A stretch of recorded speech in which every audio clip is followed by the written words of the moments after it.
It all kicks off in a pet shop, where a customer gets completely triggered seeing a price tag of 3 million and instantly calls Cap, deciding the place is a total scam. Annoyed, she points out that it's just a slime worth no more than 3,000, questioning if the seller knows the first thing about beast taming. Keeping his cool, the shopkeeper Lu Yu replies that this isn't your average little jelly dude. He pokes the blue creature and guarantees that the price tag is worth every single penny and will definitely leave her satisfied. But the customer claps back, saying the little guy is only at the awakening level, and with that kind of cash she could buy a star-class pet. To that, Lu Yu completely agrees with her statement without even trying to argue. But right after, the MC guarantees that his product is 1 billion times more powerful than any pet at that level. Pointing at the tiny slime, he explains it's a mutant beast with a devouring talent, capable of breaking its limits infinitely and even reaching the monarch class if given the right resources. Still skeptical, the customer asks why on earth she should believe this wild story. The MC simply suggests she test it out to see for herself. Right then, the sound of high heels echoes through the shop as a new voice aggressively mocks him, asking if the young master of the Lu family has stooped so low as to scam people. The newcomer acts all high and mighty, conveniently pretending to forget the tiny detail that he was already kicked out of the family. Recognizing the woman, Lu Yu asks what Bai Yue is doing in his shop. His toxic ex-girlfriend sneers, saying she just came to check on his pathetic state, making sure to remind him that he doesn't even have a beast-taming talent anymore. Eavesdropping on the tea, the pink-haired customer is shocked to find out the shop owner literally has zero skills for the business. Trying to diffuse the awkwardness, Lu Yu clarifies to the customer that his lack of talent doesn't affect the sales or the quality of his pets one bit. Never missing a chance to be toxic, Bai Yue comments that a useless guy like him should just live a mediocre life after she dumped him. Watching this bizarre scene play out, the pink-haired girl finds it hilarious how his ex is acting exactly like a walking cliché anime villain.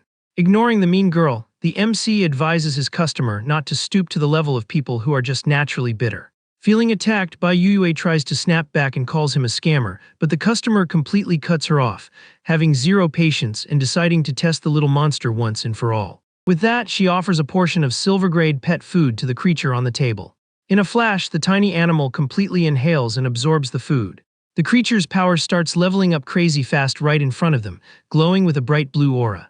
Holding the pet in absolute awe, the customer realizes its potential just jumped from rank 5 straight to rank 9, even learning a brand new water skill. Seeing the impossible happen with her own eyes, Bai Yue is left totally speechless by the slime's insane evolution. Relieved that her investment paid off, the buyer comments that she made the right choice, totally ignoring the blonde's garbage takes. She quickly lets the shopkeeper know she brought her own upgrade materials so he can't upcharge her, while Lu Yu is already asking if the 3 million will be on card or in cash. Without a second thought, the girl hands over her card to finalize the $1 million purchase. Suddenly, an internal system alerts the MC that his taming space is unlocked, and congratulates him for acquiring the SSS-Rank Dark Hell talent. The cyber interface explains that his darkness-type beasts will receive buffed stats and a potential boost, leaving Lu Yu unbelievably hyped about his shiny new power. Feeling the energy surge through his veins, the guy internally celebrates the fact that he finally has a tamer talent again after years of waiting. His mind instantly flashes back 12 years, recalling a dark night in the massive mansion of his former family. Back then, little Lu Yu was collapsed on the floor of a dark room, terrified and asking what his aunt was planning to do. The woman, who was the wife of the current Lu family leader, replied coldly that her intentions should be pretty obvious by now. Staring at the kid with zero pity, she revealed that the only reason they took in an orphan like him was because of his rank S dragon-type talent origin. The wicked aunt made it crystal clear she only tolerated his existence all this time to exploit that exact ability in the future. Grabbing the boy's head tightly, the woman maliciously asked if he really thought his parents' tragic accident was just a random coincidence. With a terrifying magic glowing in her hand, she told him his power would help her son secure 2 rank S talents, and that he should feel honored to save the family legacy. Completely helpless, the kid screamed in agony as his magical essence was forcefully ripped right out of his body. The boy was left dumped in a corner, totally drained and vulnerable after the brutal attack. Looking down at him with absolute disgust, the villain declared that without his precious origin, he'd spend the rest of his life as a useless piece of trash. Snapping back to the present, the MC clenches his fists inside the shop, remembering how he used to think his fate was to be a total failure running this tiny store forever. But the tables completely turned when he turned 18 a few days ago and randomly awakened a mythical pet system. Through that virtual AI, he found out that selling baby beasts could score him new talents, evolution resources, and all kinds of points. Glancing at his shop's shelves, he figures hitting those sales quotas won't be a sweat, considering he's been running the place for a hot minute. Fueled by the trauma of his past, the guy promises himself he's going to pay back the Liu family with interest for all the humiliation and suffering they put him through. Cutting through the heavy vibe, the toxic ex tries to convince the customer that the whole thing is just a well-staged prank by the shopkeeper. Officially out of patience, Liu Yu tells the blonde that he's tolerated her yapping for way too long. Intimidated by his sudden vibe shift, Bai Yue backs up looking scared, asking what he's going to do and threatening to call the cops. Deadpan and with a firm voice, the MC simply tells the girl to get the heck out of his shop. Refusing to take the L and wanting to start drama, she challenges him, saying if he's really that good, he should bring out another mutant monster for her to buy. Right on cue, the holographic interface pops up, warning him he still needs one more sale this week to secure a triple S-rank reward he absolutely can't miss. Taking advantage of the situation, the guy agrees to play her little game, saying he'll give her a chance just for the sake of the system, while manifesting a glowing sphere in his right hand. His inner narrator hypes up the grand entrance of the mutant emperor skeleton, which spawns wrapped in a terrifying aura of pure dark energy. But when the mystical smoke clears, the creature standing there is just a tiny, super confused skeleton rocking a pair of little red boots.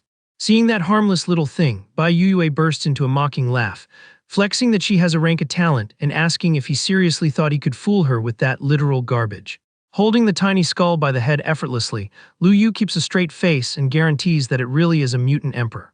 The ex-girlfriend snaps back, pointing out the thing belongs to the absolute lowest tier of necromancy and asking where exactly it's giving emperor energy. Overflowing with confidence, the shopkeeper brushes off the hate and claims the tiny creature's talent literally defies the gods. He quickly explains that as long as the little guy keeps defeating enemies, its potential can grow infinitely until it fully evolves into its ultimate necromancer emperor form. Stubborn in her arrogance, the blonde tells him to stop capping, claiming she's never heard of a pet with infinite scaling in her life. Whispering to the shop owner, Miss Shen comments that his ex clearly has a few screws loose, throwing a massive tantrum to buy something, and then calling fake news when the product actually shows up. Staying chill through the chaos, Liu Yu advises his buyer to just drop it, noting that not everyone has the brain cells to recognize premium merchandise. Snatching her phone aggressively, Bai Yue accuses the guy of hiring an actress and threatens to call a real professional to expose both of them as frauds right now. She quickly makes a call, begging some manager Yang to come down to the little pet shop located by the west gate of the school. The scene does a quick jump to the exterior of the shop, showing a massive truck pulling up right in front of the MC's business. Back inside, the ex-girlfriend immediately starts venting to the newcomer about the slime, completely denying any chance of that jelly having a rank 9 potential. Held in the customer's hands, the little blue slime projects a digital system interface, perfectly proving all its advanced awakening stats. Waving excitedly at the guy with glasses, Bai Yue calls him over to the counter where all the drama is going down. Holding a special glass box containing a fire lizard, Manager Yang apologizes for the delay and asks if the girl wants to sign the contract for the pet she ordered. Completely ignoring her own purchase, she says they'll deal with that later and demands the expert come closer to evaluate the thing on the table. Pointing at the little lizard inside the glass, the blonde uses her own order as the ultimate flex of what a real top-tier mascot should look like. The tiny booted skeleton stares blankly at the flaming reptile, making the expert instantly suspect something is very off about the poor little creature. To clear up his doubts and do a professional scan, Manager Yang activates a visual processing skill, making streams of light code flash across his eyes. Reading the floating stats, the man goes into a state of absolute shock when he realizes the skeleton has a rare infinite growth talent, and notices it doesn't even have a master contract yet. Totally clueless about the expert's panic, Bai Yue asks if the little skeleton is for sale and guarantees she'll pay any price for it. She questions why a transcendent tamer like Manager Yang would even want to drop 3 million on a level 1 creature she literally called trash. Without taking his eyes off the glass, the man snaps back asking if she's doubting his data eye, confirming the little guy can actually become a necromancer emperor. Hearing this, the ex-girlfriend is shook to her core, struggling to believe that bizarre little thing is actually a mutant emperor skeleton. At this point, the pink-haired girl tells the blonde to zip it, reminding her she already warned her an experienced manager wouldn't cap under pressure. Sweating bullets, the expert explains he was just double-checking the creature's info, realizing internally that the girl's slime also has infinite growth. He realizes it won't be long before the buyer easily starts crushing other tamers of the same level with that water pet. Completely changing his tune, Manager Yang approaches Liu Yu with mad respect and begs to buy the skeleton for the fixed price of 3 million. Stressed out, the man thinks to himself that this price is insanely cheap, basically like getting the pet for free. Staying cool, the MC tells the expert he's being way too polite and promises to keep his kindness in mind. Furious about the plot twist, Bai Yue points a finger in her ex's face, accusing him of making her look like a clown by hiding such a broken pet. Acting like she owns the place, she rudely demands the guy bring out another mutant animal for her to buy immediately. But Lu Yu just hits her with a sarcastic smile and apologizes, saying he's all out of stock and won't be getting any for her in the future either. Fully triggered, the woman calls him a talentless piece of trash discarded by the Lu family, wondering where he gets the nerve to act so arrogant. Right then, the MC's eyes glow red as a dark aura explodes from his body, and he reveals he's already gone through his second awakening. Feeling a terrifying pressure fill the room, Manager Yang starts shaking, deducing the kid's level must be at least a rank S. With a smirk, Shen Nianian catches Lu Yu's drift, realizing he hit his max level so he wouldn't attract unwanted attention. Unable to handle the heavy aura, Bai Yue literally falls on her butt, completely shocked that someone could actually score a rank S talent on their second awakening. Looking down at her like she's a peasant, the MC makes it very clear that nothing is impossible in the beast-taming world. Still on the floor, the woman completely changes her tone, saying that since he got his skills back, maybe things between them could go back to normal. She scrambles to her feet and tries to turn on the charm, shamelessly begging the guy to give her another chance to win him over. Cutting the acting short immediately, Lu Yu tells her he has absolutely zero interest and orders her to get out of the shop right now. Humiliated by the brutal rejection, the woman turns her back furiously, calling her ex heartless and telling him just to wait and see. With the toxic intruder finally out of the way, the MC turns to the remaining customers and announces the shop is closing up. Wasting no time, the pink-haired girl pulls out her phone all hyped up, asking for the handsome manager's contact so they can stay in touch. Catching the vibe, the expert practically jumps, pulling out his own phone and yelling that he wants the shopkeeper's number 2. Reading the room, Lu Yu figures the young girl is a freshman at the Taming University and can definitely bring in a ton of new customers.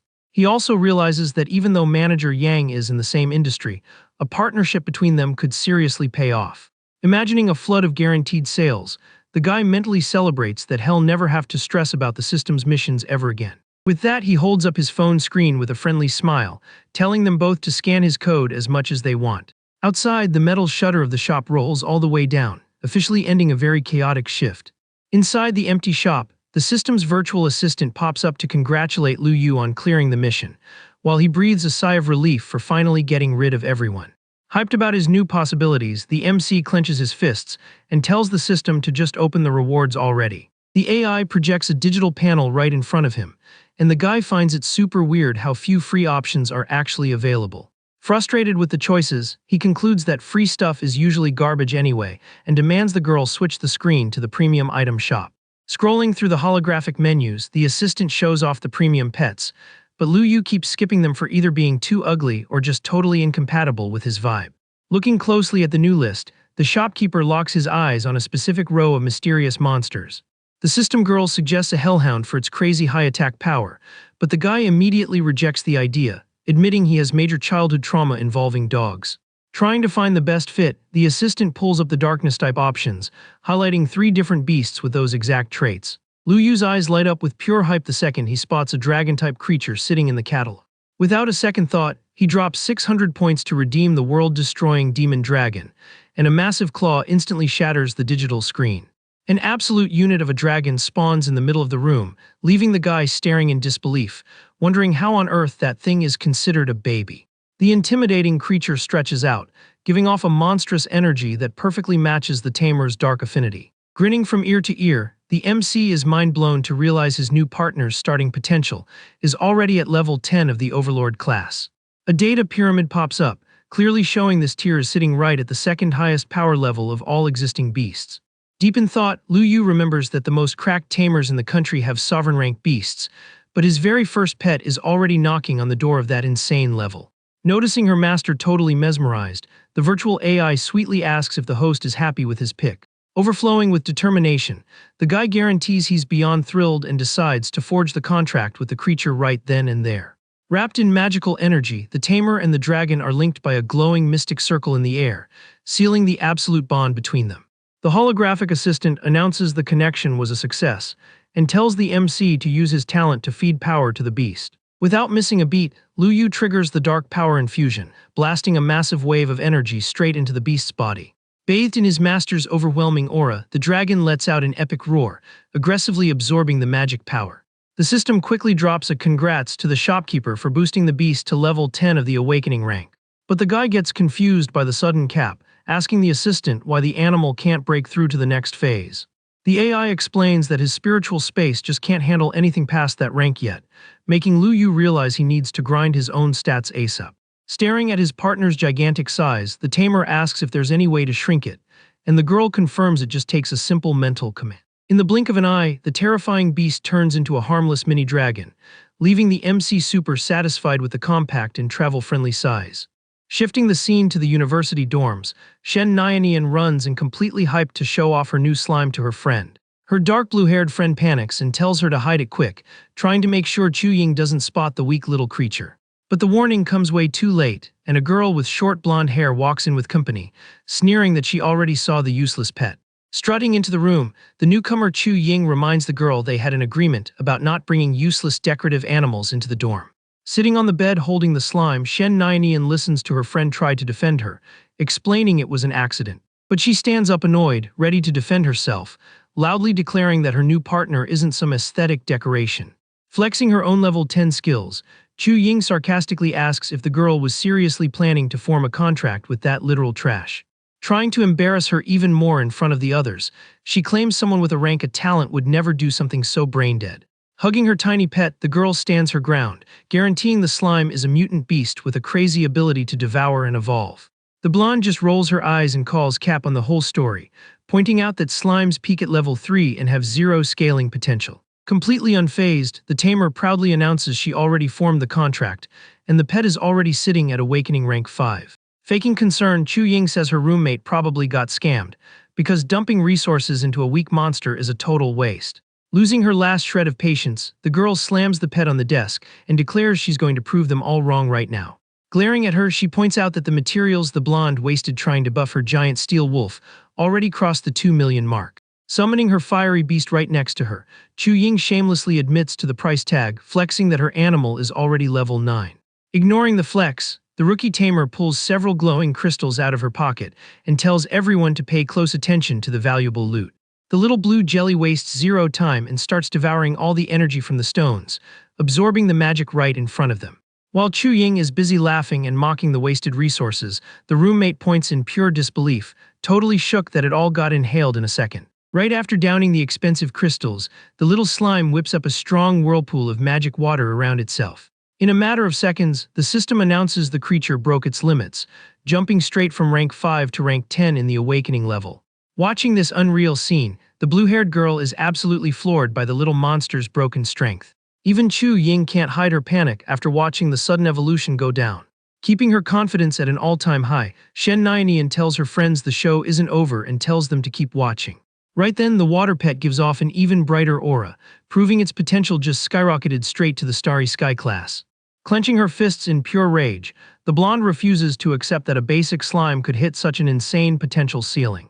Wanting to settle it with actual hands, she challenges her roommate to take it outside for a battle if she has the guts. Out in the campus courtyard, Chu Ying wastes no time, ordering her giant steel wolf to show what it's made of against the little blob. The metal beast gets into combat stance, giving off a dangerously aggressive red energy. Without hesitation, the animal lunges full speed at the little blue slime, ready to end the duel in one shot. But the pet completely pulls a fast one, blasting a massive transcendent rank water spear that snipes the enemy midair. Watching her beast get folded that easily, the blonde freezes, totally unable to process how this could even happen. She drops to her knees completely devastated, struggling to accept that her precious wolf actually took the. Looking down at her rival, the rookie tamer makes sure to remind her that this was the exact mutant monster she was just trashing. With major main character energy, the pink-haired girl decides to let it slide, only because they have to share a room anyway. Right behind her, the blue-haired friend begs to know where she bought that cracked pet, earning an invite to talk about it inside. The next day, the commercial street wakes up pretty chill, getting ready for the usual flow of customers. A red-haired guy wanders into the MC's shop looking kinda lost, asking since when a new beast store opened up on this block. Browsing the place, he spots the tiny dragon sleeping on the counter and decides it would make a killer present for his little sister. Without any boundaries, the customer pokes the creature and immediately demands to know the price. Super chill, Lu Yu tells him that's his contracted partner and it's not for sale, but the guy pushes back saying money isn't an issue. Keeping his customer service voice on, the shopkeeper politely repeats that his pet is absolutely not up for negotiation. Annoyed by the rejection, the redhead catches an attitude, assuming the owner is just playing hard to get to bump up the price. Going full Karen mode, the intruder summons his black-feathered crow and orders it to teach the stubborn MC a lesson. Faced with this childish tantrum, Lu Yu shows zero fear and literally just calls the rude customer an idiot. Woken up by the noise, the tiny dragon snaps its red eyes open, instantly radiating a terrifying dark aura. The black crow dives in, but before it can even get close, it gets absolutely flattened against the floor by an invisible pressure. Feeling the massive backlash because of his mental link to the beast, the customer ends up coughing blood from the internal damage. Wiping his bruised face, he realizes in pure horror that his battle bird got totally one-shotted by a single glare. The guy quickly realizes the energy belongs to a rare demon dragon, something not even the overpowered Lu family has their hands on. Doing the math on how likely he is to survive, he immediately decides his best bet is to bounce. In a flash, the troublemaker sprints for the door like his life depends on it. Resting his face in his hand, the MC just sighs, feeling super bored that the guy ran away so fast. The scene cuts to the massive exterior of a modern city hospital later that afternoon. Walking down the hallways, the redhead is raging about getting slapped with a 5 million medical bill over one single hit. Too busy crying over his wallet, he accidentally bumps into a guy in a suit and instantly starts throwing aggressive insults. But the newcomer turns around absolutely furious, and the system tags him as Luo Tianyanth, young master of the Luo family and the guy's older brother. Stuttering like crazy, the injured guy shrinks back and asks what his older brother is doing at the hospital. Fixing his posture, the man says he came to personally hunt down whoever had the nerve to drag their family name through the mud like that. Panicking at the thought, the younger brother waves his hands wildly, warning him they are nowhere near strong enough to mess with that mystery shopkeeper. Feeling his ego bruised, Tianyan arrogantly demands to know if there's actually someone out there they can't handle. Still fearing for his life, the injured brother spills the tea, revealing the attacker is a tamer contracted with a demon dragon. Hearing those words, the young master's face drops instantly, totally shell-shocked by the weight of that inf. Deep in thought, he realizes the gravity of the situation, remembering nobody capable of controlling a beast that dark has shown up in years. Determined to fix this massive problem, the suit orders his brother to take him to the tamer's shop right this second. Terrified of starting more drama, Luo Zi tries to stop this crazy idea, warning that not even his older brother stands a chance against the guy. Pissed off at his family's cowardice, Tianyan smacks the youngest on the back of the head, screaming that they're going over there to literally beg for forgiveness. Rubbing his head, the redhead lets out a nervous laugh of relief, realizing his brother would never be as dumb as him. On the walk over, the leader thinks about the whole Magic City setup, realizing if the Lu family had a demon dragon, they'd be flexing it 24/7. He quickly pieces it all together, deducing that for someone to have that kind of insane power, the mystery tamer must be heavily connected to them. Arriving at the destination, the duo posts up right in front of the little pet shop's entrance. Seeing them walk up, the MC crosses his arms and talks trash, assuming the troublemaker brought backup because he couldn't handle an L on his own. Skipping the pleasantries, the older brother glares at the youngest and orders him to step forward right now. With a swift kick, Tianyan drops Luo Zi to the floor and bows respectfully, offering his deepest apologies on behalf of the entire family. To prove he's actually serious, the well-dressed visitor pulls out an elegant little gift box. Handing over the peace offering, he begs the tamer to be understanding and spare his idiot brother's life just this once. Scanning the sealed box, the holographic system reveals the item is a super rare platinum tier taming space crystal. With his eyes gleaming with pure greed, the shopkeeper is thrilled, wondering who this rich dude is to just hand out top-tier loot for free.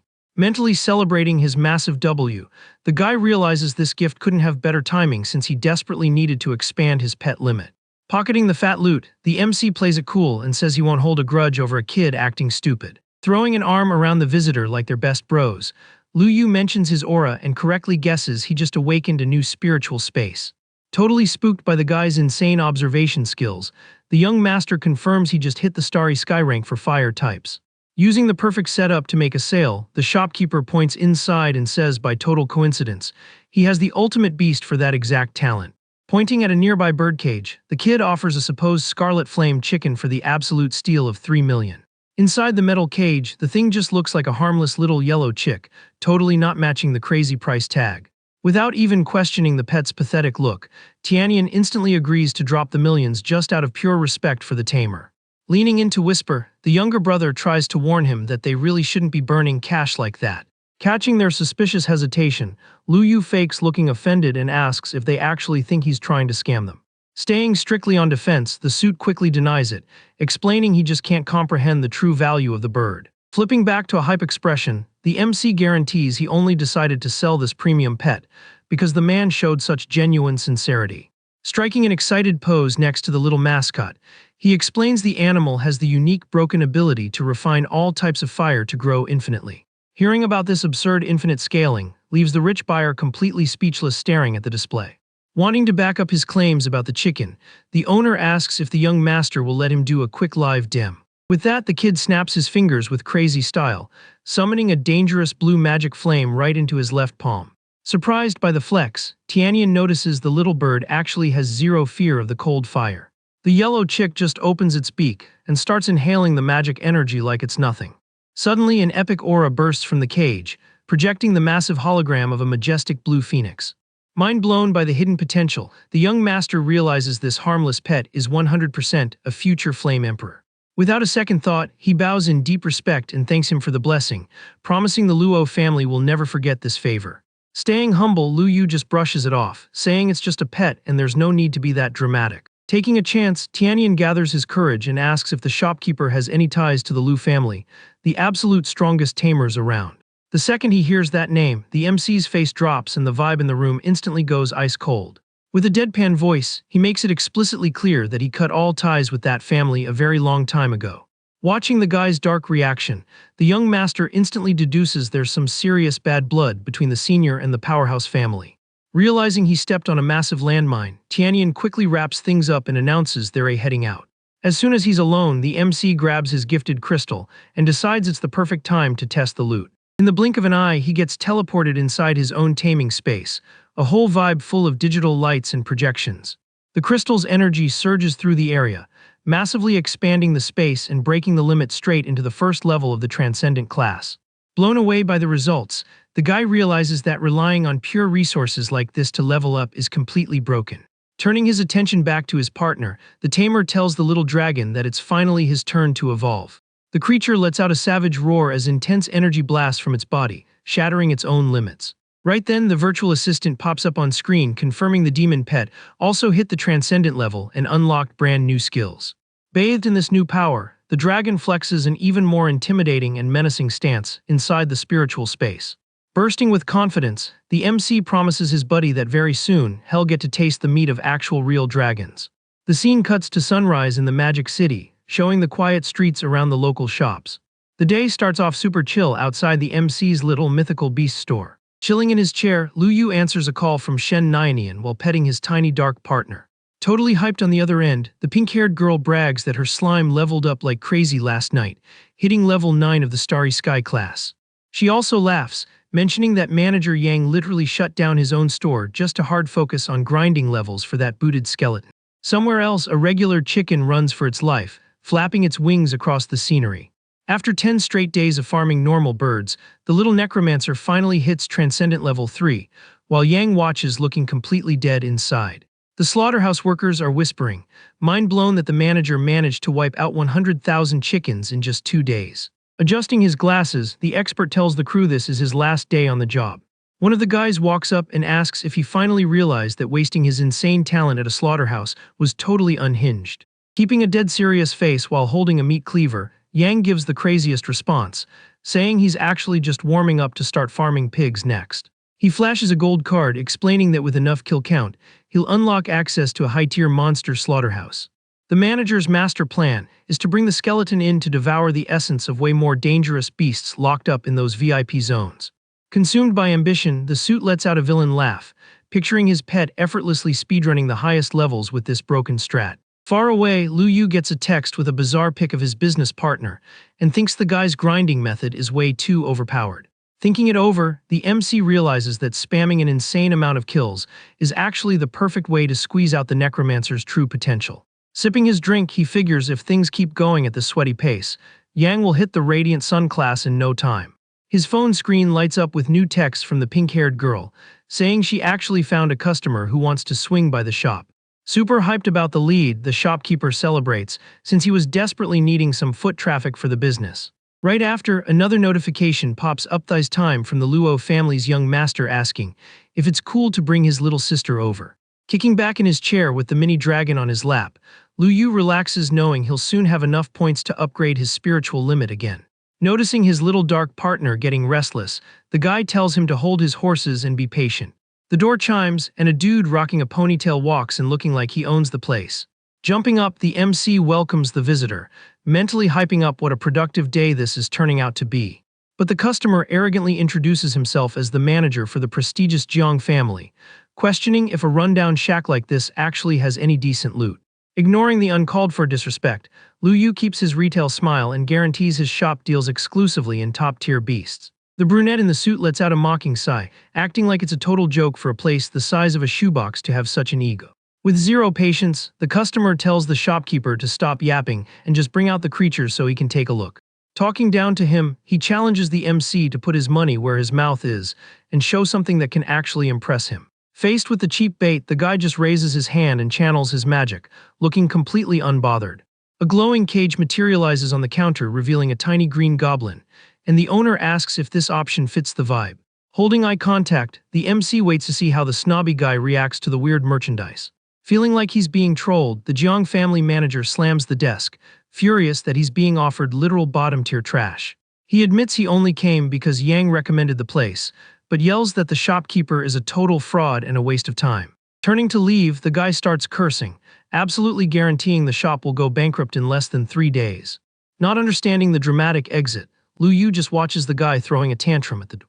Right at that second, the sound of fancy footsteps grabs everyone's attention as a girl in pigtails walks in. Accompanied by Tianyan, the girl arrives with perfect timing, and the young master immediately starts roasting the other guy's loud voice.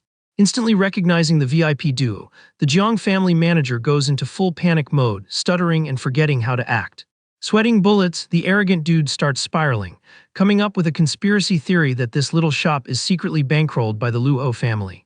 Pure panic sets in as the ponytail guy remembers his entire family's business, relies 100% on their financial backing.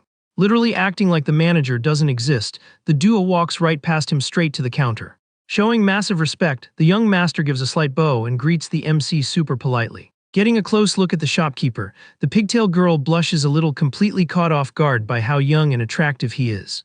Watching this Twilight Zone episode, the arrogant customer's jaw practically hits the floor seeing someone that important calling a random cashier senior. Trying to do damage control, he opens his mouth to explain himself, but gets instantly shut down by Tianyan telling him to zip it.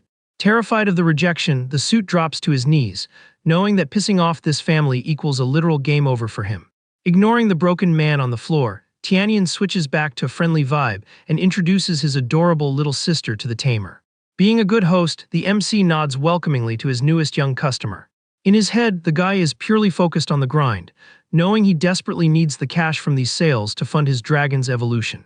Catching the senior's focused look, Tianyan assumes he's stressed because the other idiot refused to buy the pet. Desperate for brownie points, the young master doesn't even hesitate and loudly declares he's going to buy the green monster. Annoyed by his impulsive spending, the girl stomps her foot and asks why on earth he'd buy an ugly thing like that without even checking its stats. With rock-solid conviction, the older brother simply says he trusts the senior's skills and products blindly. Trying to keep it professional since the sale was basically handed to him, Lu Yu fake coughs and suggests that since they're buying, he should at least give a full breakdown of the pet. Keeping the professional tone, the MC explains that the goblin gains aptitude and raw strength simply by having kids.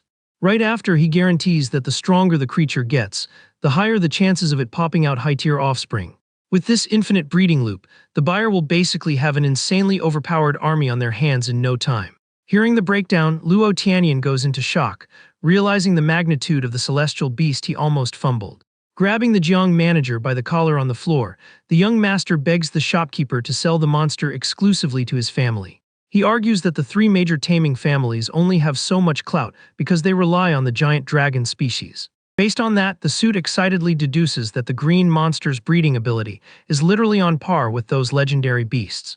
Not showing much hype, Lu Yu just asks if it really matters who he sells his stock to. Keeping it strictly business, the guy agrees to the sale but warns the future master they'll need to form the contract on the spot. Picturing the scene, Tianyan's little sister gets the ick, thinking that teaming up with a beast that ugly would be way too weird for a girl. Never losing focus on the deal, the older brother confidently states he already has the perfect guy in mind for the job. He drops the lore that the chosen one is the illegitimate son of the former family leader, whose mom met a tragic end thanks to the official wife.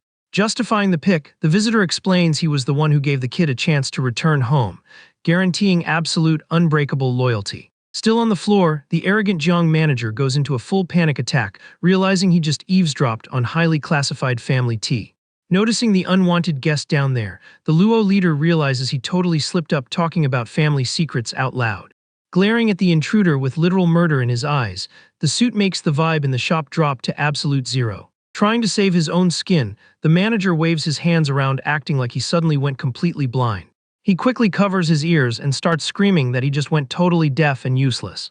Watching the guy freak out, Tianyan coldly debates whether he should just end him right there or if the scare was enough of a lesson.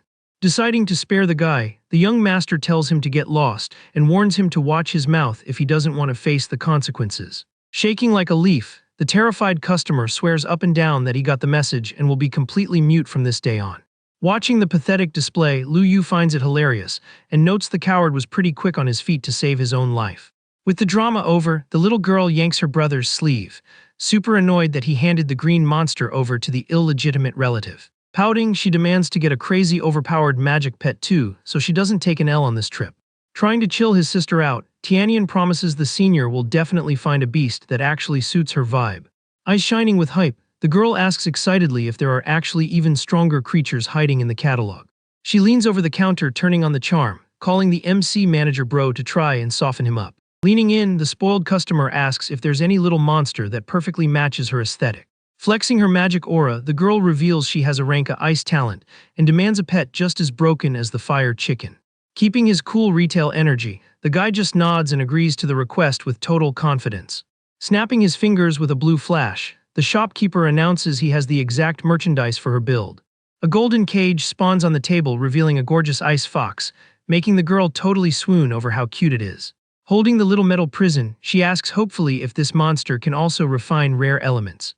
Praising her for catching on quick, the MC confirms the beast can absorb icy loot to scale infinitely.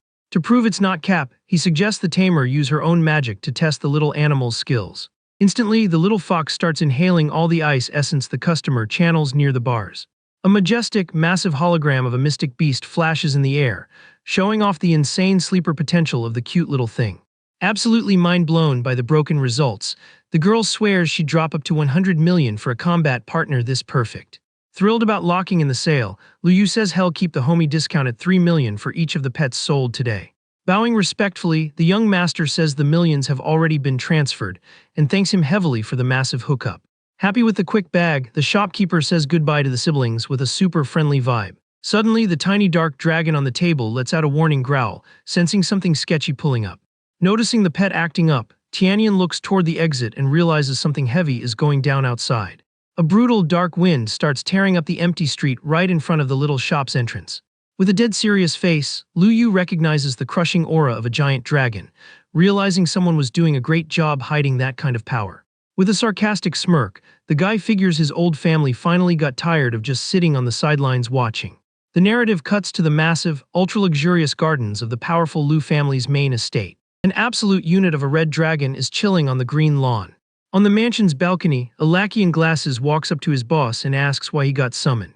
Sipping her tea, the same wicked woman from the flashback reminds her minion that his one job was to keep tabs on the MC. On top of that, the guy had strict orders to track down the hidden fortune left behind by the kid's late parents. Slamming her cup on the table, she demands results, furious that the guy hasn't found a single clue after all these years. Dropping to his knees instantly, the informant says he just spotted a super alarming update regarding the exiled kid. He accurately reports that Lu Yu didn't just get his taming skills back, but also locked in a contract with a highly dangerous black dragon. Hearing the report, the villain jumps up knocking her chair over, screaming in absolute shock at the news. Raging, she demands to know how on earth that piece of trash managed to awaken again after having his magic forcefully ripped out. Radiating insane killer intent, the woman declares they can't let her nephew keep breathing the same air as them. Still keeping his head down, the lackey nods, confirming he got the message loud and clear. Back at the shop, the system's holographic interface pops up, congratulating the owner for hitting the massive milestone of 5 completed sales. Super hyped, the cyber assistant reveals the reward for this epic goal is a random max-level talent. A giant claim button flashes on the digital screen, asking if the host wants to grab his special mission loot. The MC celebrates internally, mind blown that he's about to bag his second mythical class power in such a short time. Without hesitation, he taps the hologram and receives the highly coveted god-slaying celestial fire talent. While the assistant cheers for the drop, the guy's body is suddenly engulfed by an absurd, intimidating purple fire energy.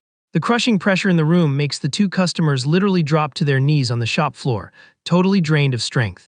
Sweating bullets from pure terror, the suit guesses the senior must have just awakened a new destructive fire skill.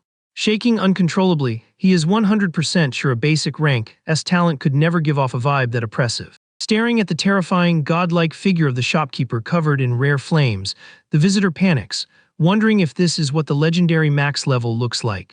Once the overwhelming energy chills out, Lu Yu looks confused at the duo sprawled on the floor and asks why they're down there. Sweating from stress, Tianyan completely lies, saying his legs just randomly gave out. In a huge rush to leave with his life intact, the Luo family leader says a quick goodbye, claiming it's time to take his sister home. Completely mesmerized by the guy's aura, the girl protests with a pout, wanting to hang out with the shopkeeper a bit longer. But the older brother ignores her and drags her out the door without hesitation, begging her to stop causing problems. The sun starts setting, painting the sky orange right over the little neighborhood shop.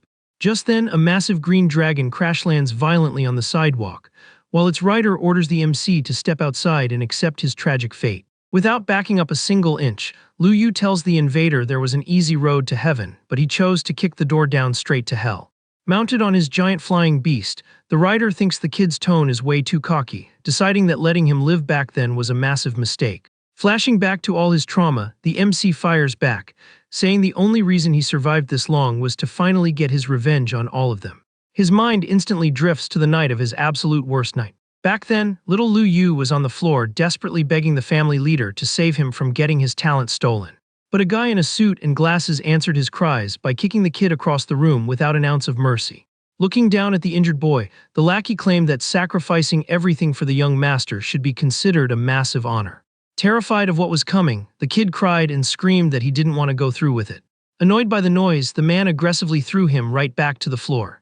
Under the cold stare of the ant sitting nearby, the guy hit the kid again, asking who gave him permission to try and run.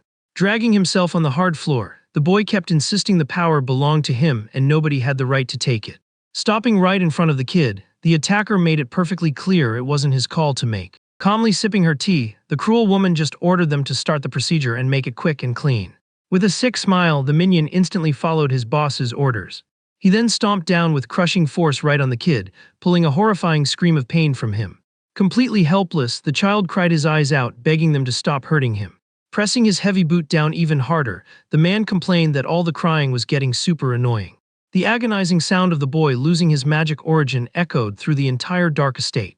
Back in the present, that exact same attacker mocks the situation, asking if it even matters that he got his tamer powers back. He guarantees the kid still has to face the full wrath of the Lu family, but the MC cuts him off, asking who he thinks he is to run his mouth like that. The suit grinds his teeth, super pissed about being treated like absolute garbage. Reacting to the bad vibes, the tiny pet dragon lets out a warning growl. Scanning the situation with heavy sarcasm, the visitor finds it hilarious that an exiled kid managed to contract a beast like that. Pointing to the absolute unit on his own back, he notes that the shopkeeper's little monster isn't even fully grown and looks completely harmless. Overconfident in his win, the man claims that Tiny Thing couldn't even tank a single hit from his overpowered wind dragon. Done talking, he orders a devastating hurricane attack. The massive green beast follows the command, blasting a brutal wave of slicing wind straight down. Keeping a completely chill, unfazed expression, Lu Yu doesn't even lift a finger to block the hit. The fierce magic impact kicks up a massive dust cloud, wiping out everything around the shop. Watching from a distance, the invader smirks, absolutely certain a weak baby pet could never survive that kind of damage. When the dust finally settles, the magic fades, revealing that Lu Yu's mascot tanked the whole thing solo, leaving the lackey completely shook. Now back in its massive original form, the dark creature flexes all its terrifying power right behind its owner. Showing literally zero stress, the MC looks up and asks if that was really the best they could do.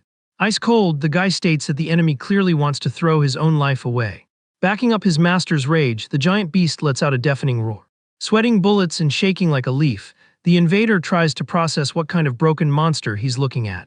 The green beast actually backs away from the opponent's sheer size, while its owner refuses to believe his high-tier pet is losing the standoff. Mocking the suit's fragile ego, Lu Yu claims that pathetic lizard isn't even fit to be a quick snack for his partner.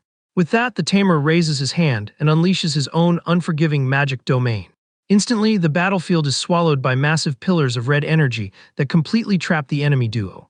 Absolutely terrified by the crushing power, the man demands to know how it's possible for the kid to wield such a rare skill.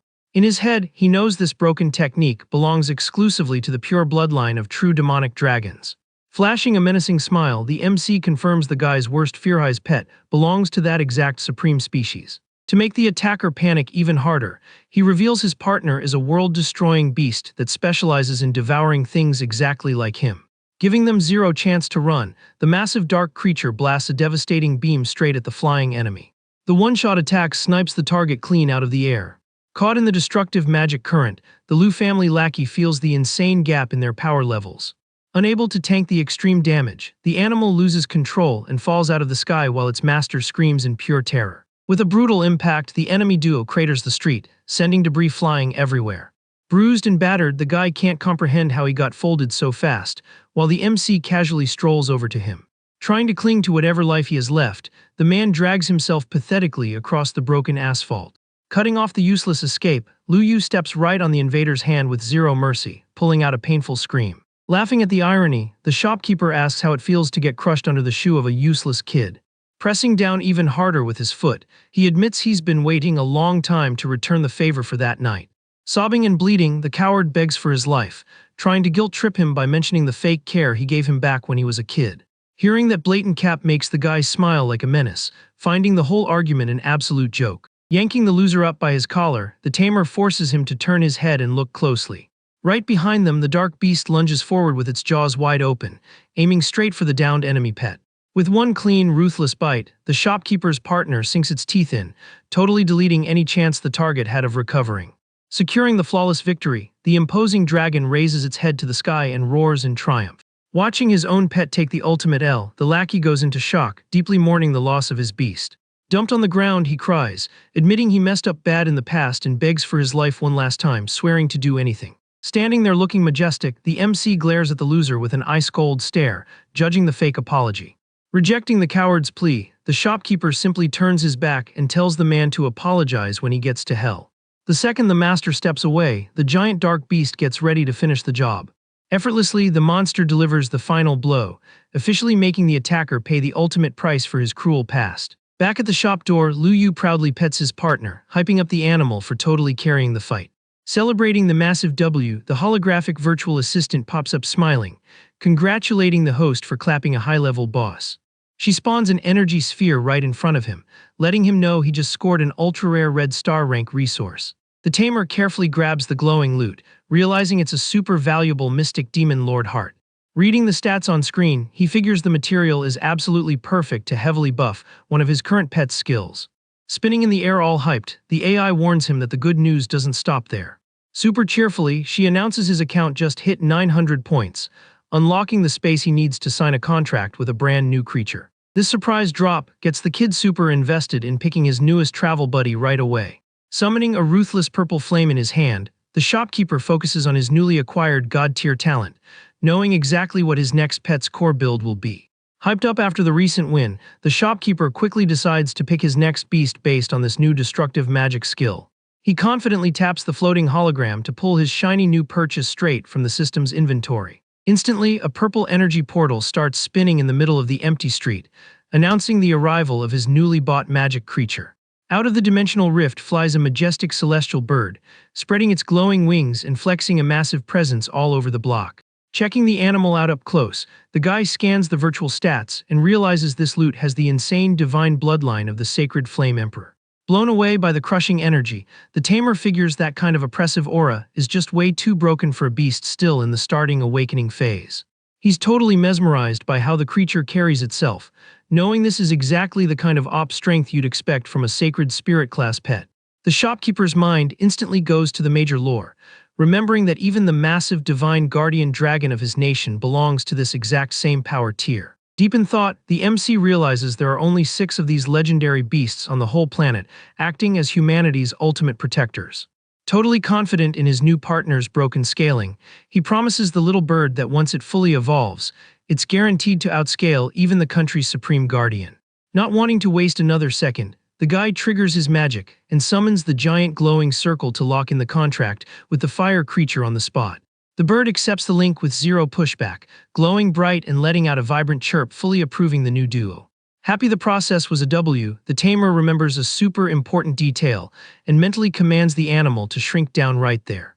Now in its compact, harmless form, the celestial bird lands on its master's shoulder, and he decides this tiny aesthetic is way more practical for daily use. Petting his new partner, the MC confidently declares that with these 2 beasts by his side, he just took a massive leap toward his highly anticipated revenge against the Liu family. Shifting his attention, the shopkeeper calls his giant black dragon over, remembering he still has some urgent business to handle with it. Noticing the dark beast seems a bit salty about the new group member, the guy nicely asks the animal not to be so jealous. To chill his partner out, he makes a solid promise that as soon as he sells the last pet of the week, he'll dump all his resources into evolving the monster's bloodline. The little purple bird on his shoulder chirps, totally confused by the weird dynamic between its owner and that massive, terrifying beast. Feeling brave, the magic bird instantly takes off, flying straight toward the dark partner's giant face. Acting super friendly, the tiny creature lands right near the beast's nose and rubs its wings affectionately to introduce itself. Completely caught off guard by the random display of affection, the dark monster widens its giant red eyes, totally frozen by how cute the newcomer is. That friendly move completely shatters the giant beast's defenses, instantly deleting any bit of saltiness it was feeling. Defeated by the bird's charm, the dragon automatically reverts to its mini version, feeling embarrassed but totally obsessed with its new little bestie. Watching them vibe peacefully, the MC lets out a soft laugh, sarcastically noting that Riz really can fix even a creature of darkness. Getting back to the serious grind, the guy commands the beast back to its original size, announcing it's time to hand over the expensive loot he promised.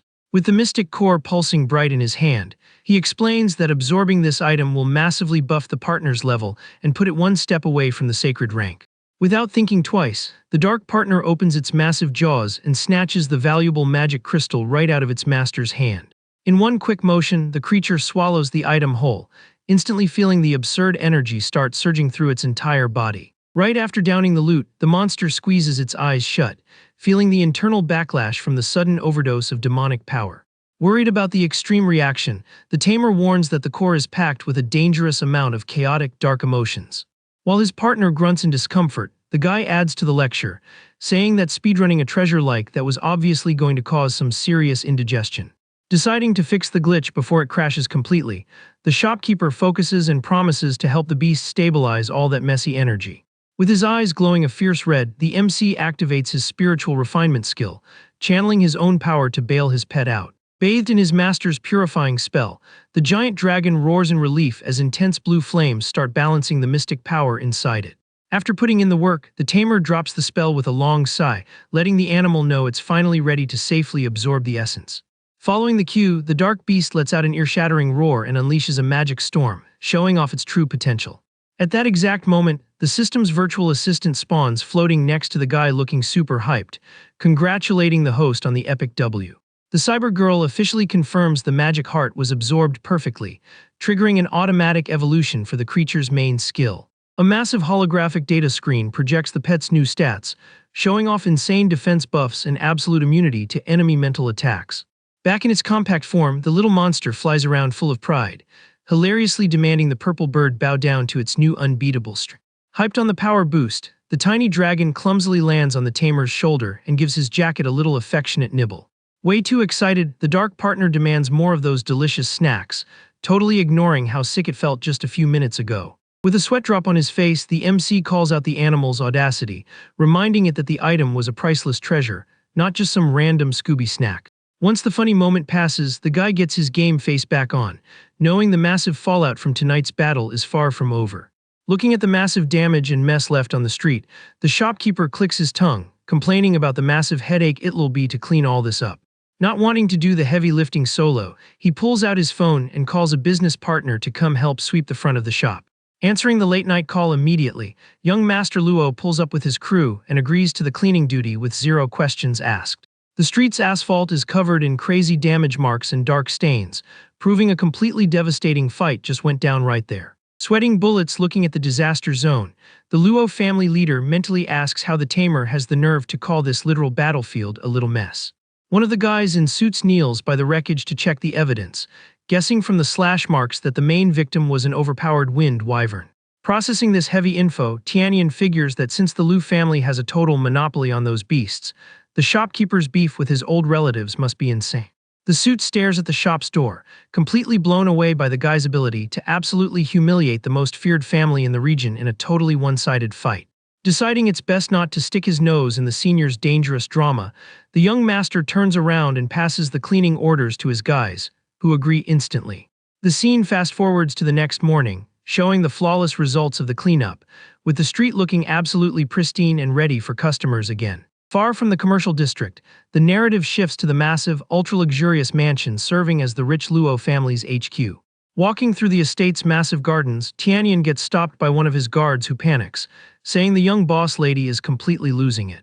The older brother walks outside and catches the pigtail girl throwing a massive tantrum, screaming and asking if he's finally lost his mind. Super pissed off, she points a finger at her brother, accusing him of draining all their valuable funds just to speedrun the breeding of that ugly goblin.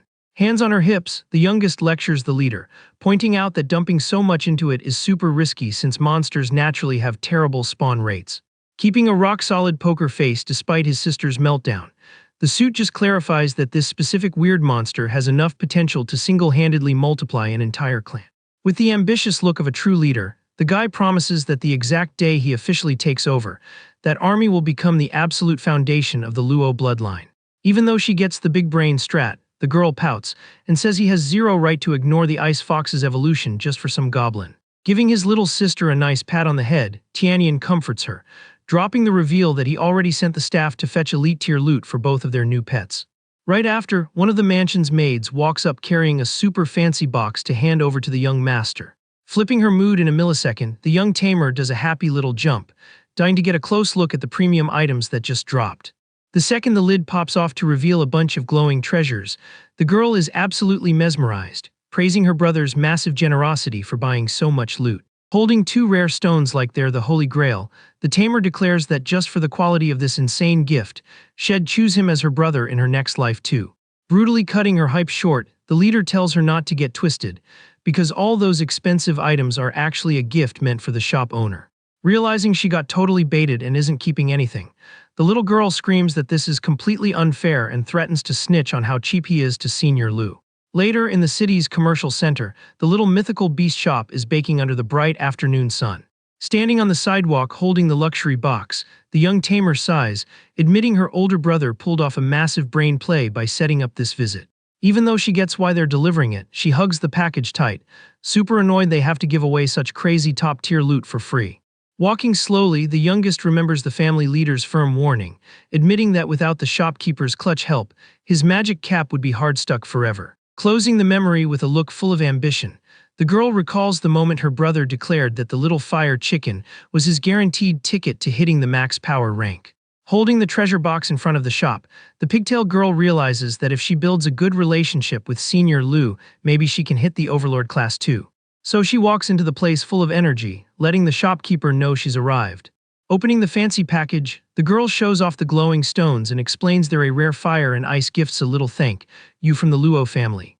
Caught off guard by the nice gesture, the guy mentions her brother already did him a huge solid helping clean up yesterday, and he didn't even get to properly say thanks. But the customer waves it off, promising it was no big deal, highlighting that the beasts they bought totally upgraded their talents, which is worth way more than those items. Thinking about it, the MC is mind-blown realizing the pets sold by the system actually come with these kind of broken side effects. Skipping the fake modesty, Lu Yu decides to accept the gift and says he won't hold back. Happy with the drop-off, the girl says goodbye, promising not to bother him anymore and reminding him he can ask for literally whatever he needs. With the shop empty again, the tamer carefully picks up the scarlet jewel from the box. Looking at the glowing stone, he figures this fire resource is exactly what his new imperial bird needs. With that, the guy summons his magic partner, who spawns in the air flapping her little wings super excitedly. Holding out the expensive loot, the master offers the material to the tiny creature and tells her to give it a taste. Wasting zero time, the little bird starts hardcore absorbing the powerful energy from the scarlet crystal. Watching how fast it's going, Lu Yu is shook to see the beast actually speedrunning its limit breaks. Bathed in an epic purple aura, the bird lets out a vibrant cry as its body starts transforming, giving off an absolutely crushing amount of power. The system girl immediately pops up to hype up the host, letting him know the bird just skipped multiple levels at once. The digital panel shows the beast secured a red star rank skill, massively buffing the amount and damage of her flames. Staring at his majestic new partner, the guy realizes the system's pets are infinitely better, since they hit such a crazy high level on their very first upgrade. The narrative quickly cuts to the massive hallways of the Magic City Beast Taming University. In one of the giant lecture halls, a super elegant professor introduces herself to the class and declares that in this room, strength is the only thing that matters. Flexing major confidence, the woman asks which of the students actually believes in their own power. Holding a pen with style, she asks for a volunteer to come up to the front and help her with a practical lesson. Instantly, a bunch of guys throw their hands up super hyped, trying to flex their golden skills and the high levels of their pets. But the teacher kills the vibe a bit by warning that whoever gets picked has to do a real beast battle. Scanning the back row, she locks onto a specific pair of students and calls them out for the challenge. Caught lacking, the blue-haired girl points at herself, totally awkward about getting randomly picked. Meanwhile, the spiky-haired guy sitting next to her just crosses his arms, looking completely full of himself. In the crowd, the other students start whispering, recognizing the girl as Du Royan, noting she has a pretty solid support talent. They also ID the snobby guy as Yan Xiaopeng, pointing out he's contracted with a highly dangerous werewolf totally built for raw damage. The vibe gets heavy for Royan, who drops her head feeling defeated, knowing support tamers have zero attack skills and she's basically guaranteed to get clapped in front of everybody. Sitting right next to her friend, Shen Nianian whispers that her magic butterfly is going to get absolutely wrecked, and tells her to think of a quick exit strat. With a mischievous look, the pink-haired girl suggests that if her friend begs nicely, she might step in and take the fight for her. In pure desperation, Royan grabs her friend almost in tears, begging for a carry from the strongest tamer in their dorm. With her ego successfully stroked, Nianian stands up completely confident and guarantees she'll handle this easily. Watching her step up, the guys in the class start simping hard, calling the young tamer a literal goddess as she walks to the center. Walking down the auditorium stairs, Nianian explains to the professor that her friend is a support main, and asks if she can tag in for the one-on-one duel. Keeping a super polite face, the teacher agrees on the spot without throwing any red flags. Right after, she turns to the arrogant guy and asks if he's cool with swapping opponents. Acting entirely convinced of his own hype, the challenger claims it doesn't matter since he's taking the W either way. Ready to throw down, Nianian gets in position and summons her little blue slime onto the field. The crowd goes into absolute shock seeing her pick, refusing to believe an advanced student actually plans to fight using such a low-tier mob. Even the professor gets a little skeptical and asks if she's 100% sure she wants to run with that, but the girl confirms without hesitating. Glaring coldly at his opponent, Xiaopeng immediately states that in a pet battle, life and death are left up to fate. Dropping a clear threat, the guy makes it obvious that if that little slime gets unalived, he's not paying a single cent in damages. Disgusted by how incredibly toxic the guy is, the other students start trashing him, furious that he'd talk like that to such a pretty girl. In the middle of the chaos, a brunette guy tells the class they shouldn't sleep on her water pet. But Royan argues that slime's literally hardcap at Awakening Level 3, and figures they should just watch and see how it plays out. In the center of the arena, Nianian gets into her combat stance, declaring she's about to hand out a free lesson on never sleeping on any magic beast. The opponent lets out a mocking laugh, thinking the whole setup is a joke, and announces it's time to stop yapping.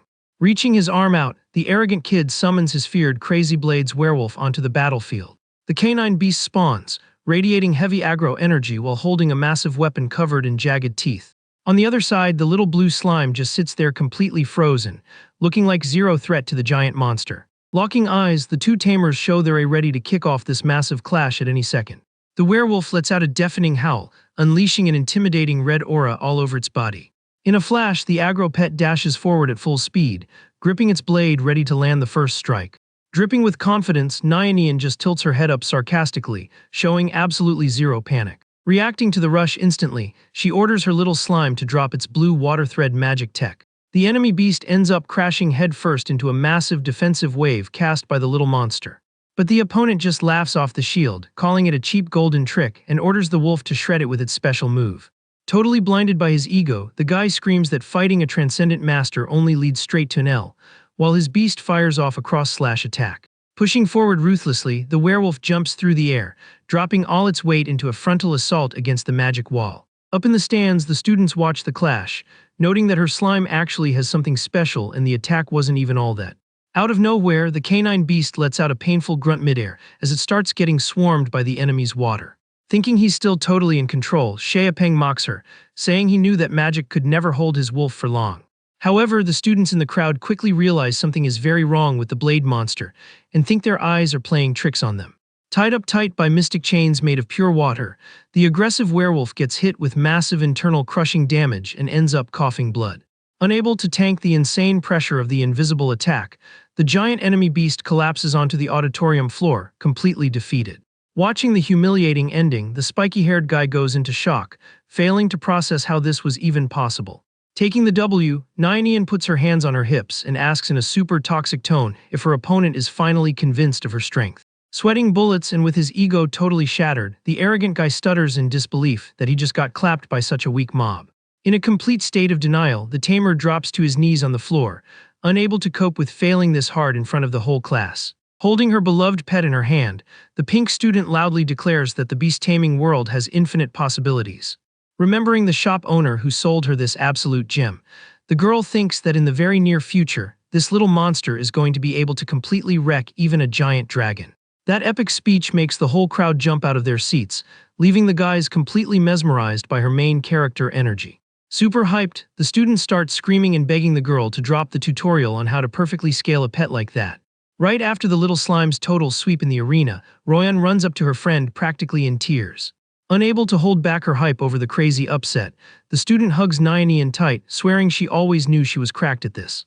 Keeping her confidence at max level, the winner just smiles and says the match was basically a tutorial mode joke. Across the field, Xiaopeng is desperately trying to wake up his massive wolf on the floor, still entirely unable to cope with the humiliating L he just took. Showing a lot of empathy despite the guy being super toxic earlier, Royan walks over calmly and offers to help heal his banged-up pet. Totally awkward about the random kindness, the guy scratches his head and thanks her for the carry, apologizing for being a problem. Crossing her arms with a strict look, Nyan reminds the dude that her friend's heals cost big money and he's getting incredibly lucky. But the young support tamer just flashes a friendly smile, saying it's totally fine since they're all classmates here. With that, she raises her hand and orders her delicate magic butterfly to cast its holy glow spell. The tiny winged creature flutters gracefully over the injured werewolf, dropping a sparkling dust that completely wraps around the beast's body. Watching his partner instantly bounce back, Xiaopeng is amazed to realize that magic is clearly a gold-rank skill. Getting a close look at the winged pet, the professor scans its traits and suspects it's a rare white moon butterfly with an insane potential ceiling. However, she quickly checks herself, remembering that this specific magic species was supposed to be completely extinct ages ago. Catching the teacher's confusion, Royan shows off the little bug in her hand and clarifies that it actually evolved straight from a basic green cotton insect. Hearing this wild lore drop leaves the professor absolutely floored, making her instantly guess there's some high-level master pulling the strings in the background. Intrigued by the student's potential, Professor Liu calls the girl in for a private chat in her office right after class. Now in the private room with Nyan tagging along, the teacher goes off on a tangent about the infinite possibilities of the taming world proven by what just went down. Listening closely to the older woman's advice, Royan totally agrees with her takes on beast development. The purple-haired woman states as a fact that crazy results like these could never happen without an elite-tier magic feeding process. Diving deeper into the lore, she talks about a super ancient civilization that managed to push monster breeding to its absolute max level. Hooked on the fascinating backstory, Nyan leans in and asks in awe if a place that cracked actually ever existed. The professor then explains that back in the day, there was a whole breeder class, where the top experts could literally turn a basic fish into a giant dragon. Faced with this unreal claim, the two students sit there with their jaws dropped, thinking the whole concept sounds way too busted to be true. Finding the girls' reaction pretty funny, the teacher nicely invites them to sit in on her history classes whenever they have free time. Right after, she sighs, complaining that the breeder profession required a ridiculous amount of talent, and that's why it basically got lost to time. Connecting the dots in her head, Royan ends up thinking out loud, asking if the manager of the pet shop could be one of those legendary experts. Catching that hint instantly, the woman's eyes go wide with interest, demanding to know what manager the girl is talking about. Super proud of her purchases, Nyan spills without hesitation that both the slime and the evolved bug came straight from the mythical beast shop. With the perfect clue in hand, the professor figures this mystery shopkeeper must be the hidden grandmaster and decides to go pay a visit herself.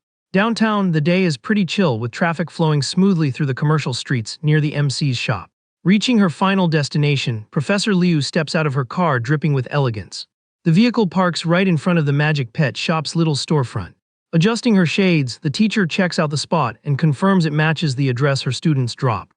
Inside, Liu Yu is just chilling with his pets, checking out the Imperial Bird's crazy progress and promising the dragon he'll buff him even more soon. The chill vibe is totally ruined when the newcomer walks through the door, asking if the store manager is around. Picking up on a stranger's presence, the purple bird acts on pure instinct, unleashing a crushing energy all over the shop.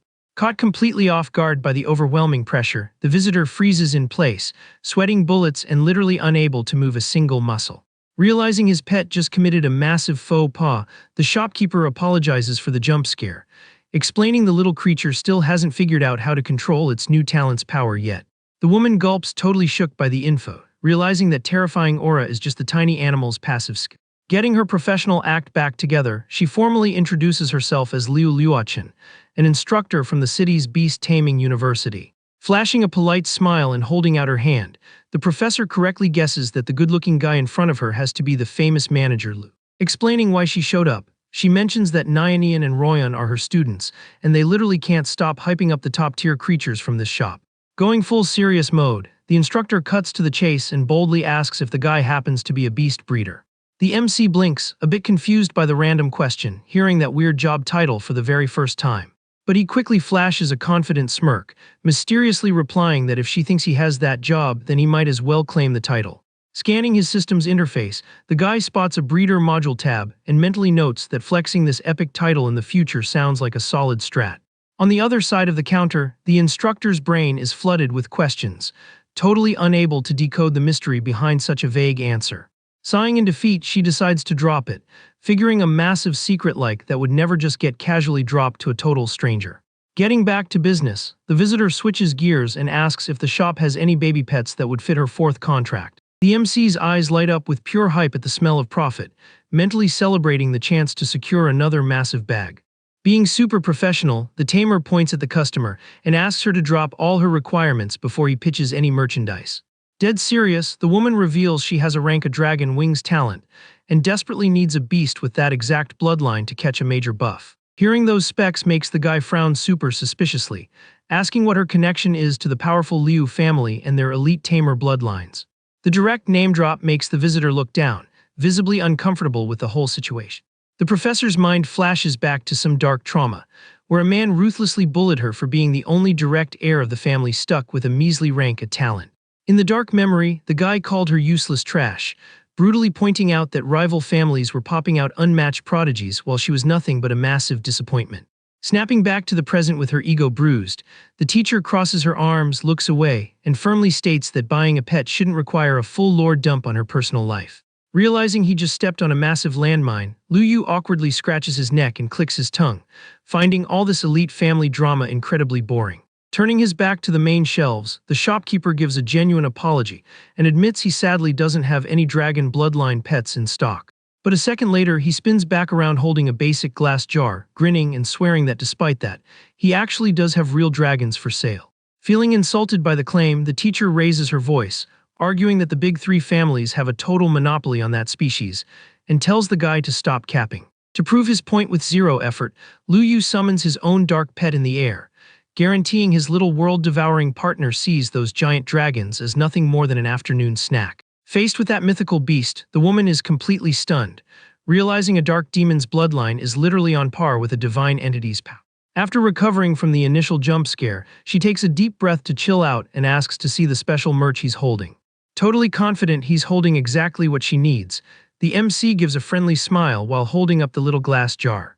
But when she focuses on the crystal-clear water, the professor just sees a tiny, basic red fish casually swimming in circles. Refusing to believe her eyes, the visitor lets out a yell of outrage, demanding to know where the supposed dragon is and asking if that's literally just the guy's dinner. Pissed off at what she thinks is a terrible prank, the instructor fake coughs, asking if the shopkeeper accidentally grabbed the wrong item. Without dropping his confident act for a single second, Lu Yu shakes his head and swears that it's absolutely the right animal. Pointing furiously at the glass, the customer snaps back, saying anyone with eyes can see that's just a cheap carp you'd buy at a corner market. Initiating a super mysterious vibe, the tamer asks if the professor has ever heard the famous legend of the fish that jumped over the dragon gate. The woman's mind is instantly flooded with mythical illustrations, and she asks in awe if he's talking about the ultimate magic opportunity where a basic carp actually ascends. Super impressed by his customer's lore knowledge, the manager praises her, noting he expected nothing less from a top university instructor. But the buyer immediately goes back to frowning, reminding him that the whole thing is just a giant myth, and the sacred structure has been missing for thousands of years. Flashing a smile like a guy who's holding all the cards, Lu Yu shakes the fishbowl and asks what she'd think if this little carp could literally summon the ancient sacred gate all by itself. The professor thinks the idea is completely unhinged, and flat-out refuses to believe the lore.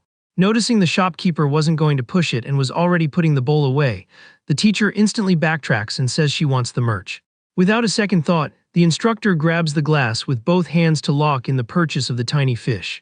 The magic contract is forged on the spot, transferring mystic energy into the woman's body while the secret Dragon Gate skill gets triggered.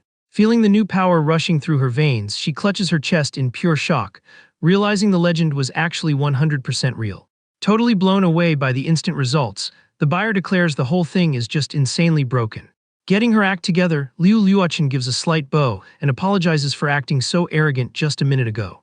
In doing so, she ends up bowing a little too far forward, putting a very distracting detail right in the shopkeeper's line of sight. Caught completely off guard, the MC turns his head away blushing bright red and quickly swears he absolutely didn't see anything.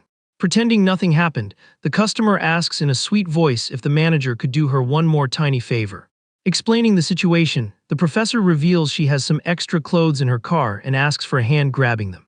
She quickly adds that she's going to pick out the perfect outfit just for him and turns around looking super charming, leaving the guy even more confused. Lu Yu's brain spirals into a nightmare scenario where he gets arrested and put on the local news as a creep who attacked a customer.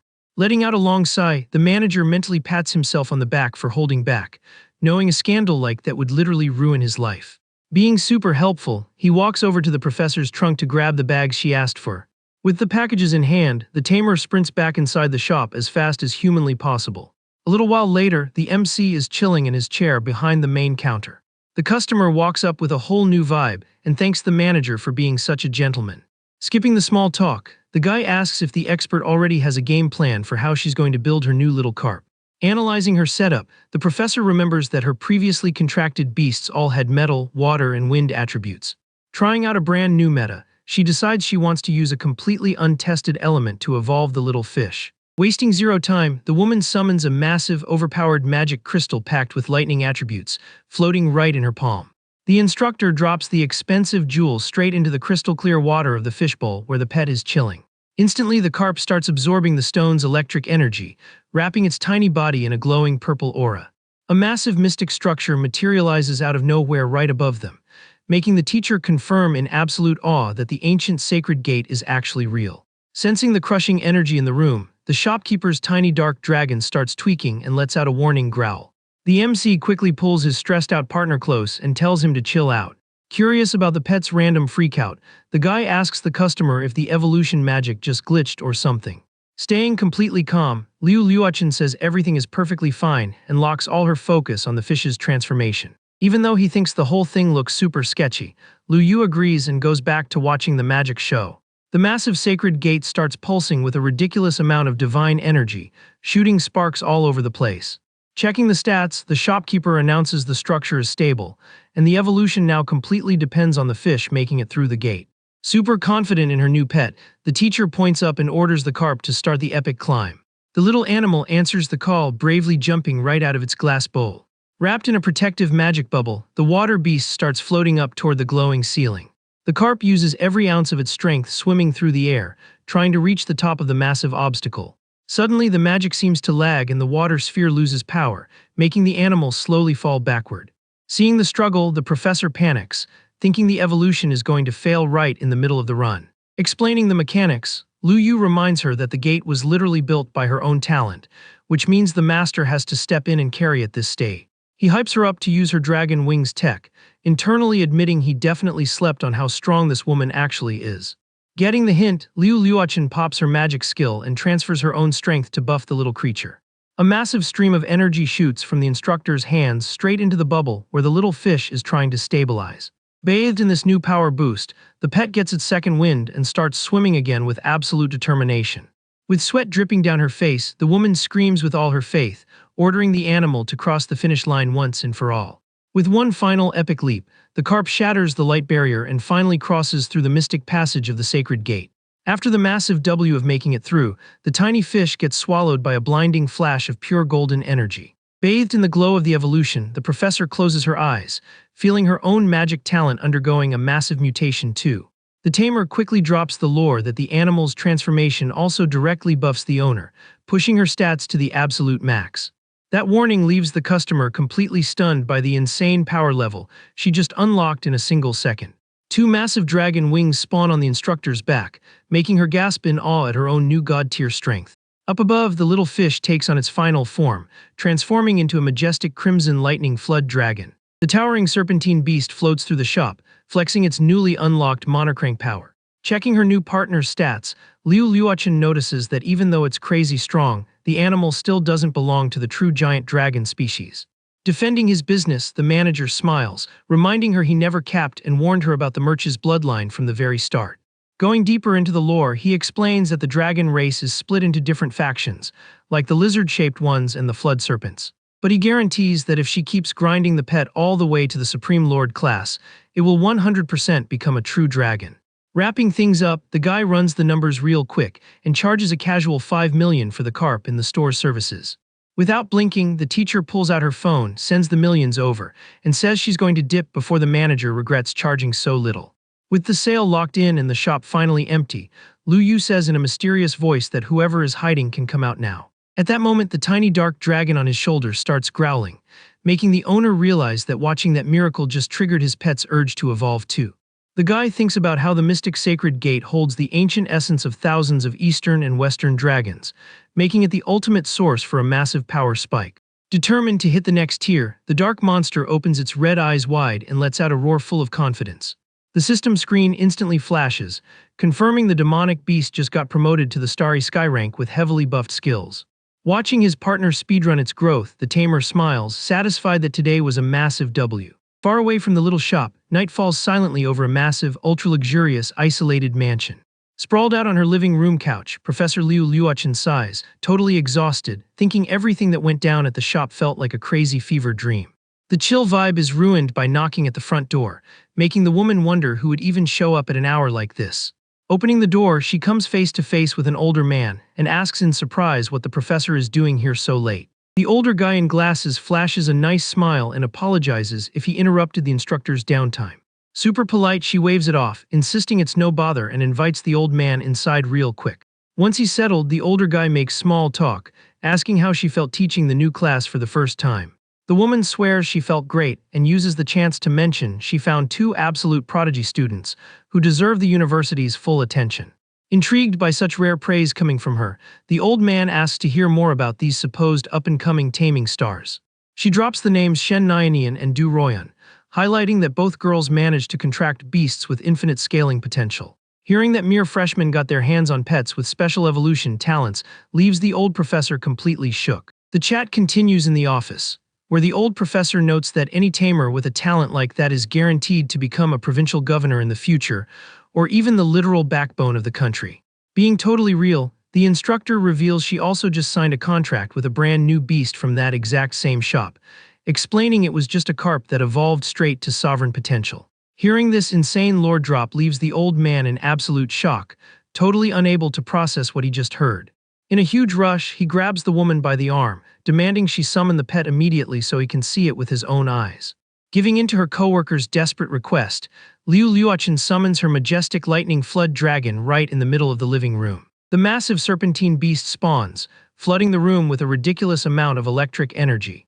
Scanning the creature up close, the older man recognizes the rare species, remembering they dipped to the dragon realm ages ago, and admits he never thought he'd see anyone contract one today.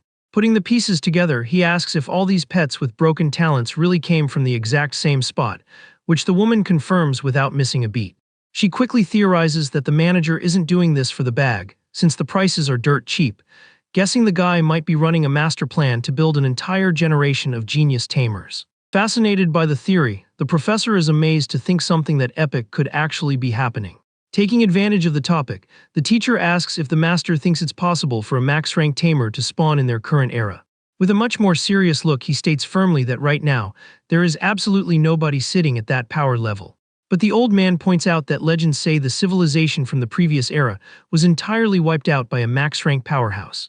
With that, he drops a dark warning, saying that if a genius on that level pops up again, it's impossible to know if they'd be a massive blessing or an absolute disaster for the world.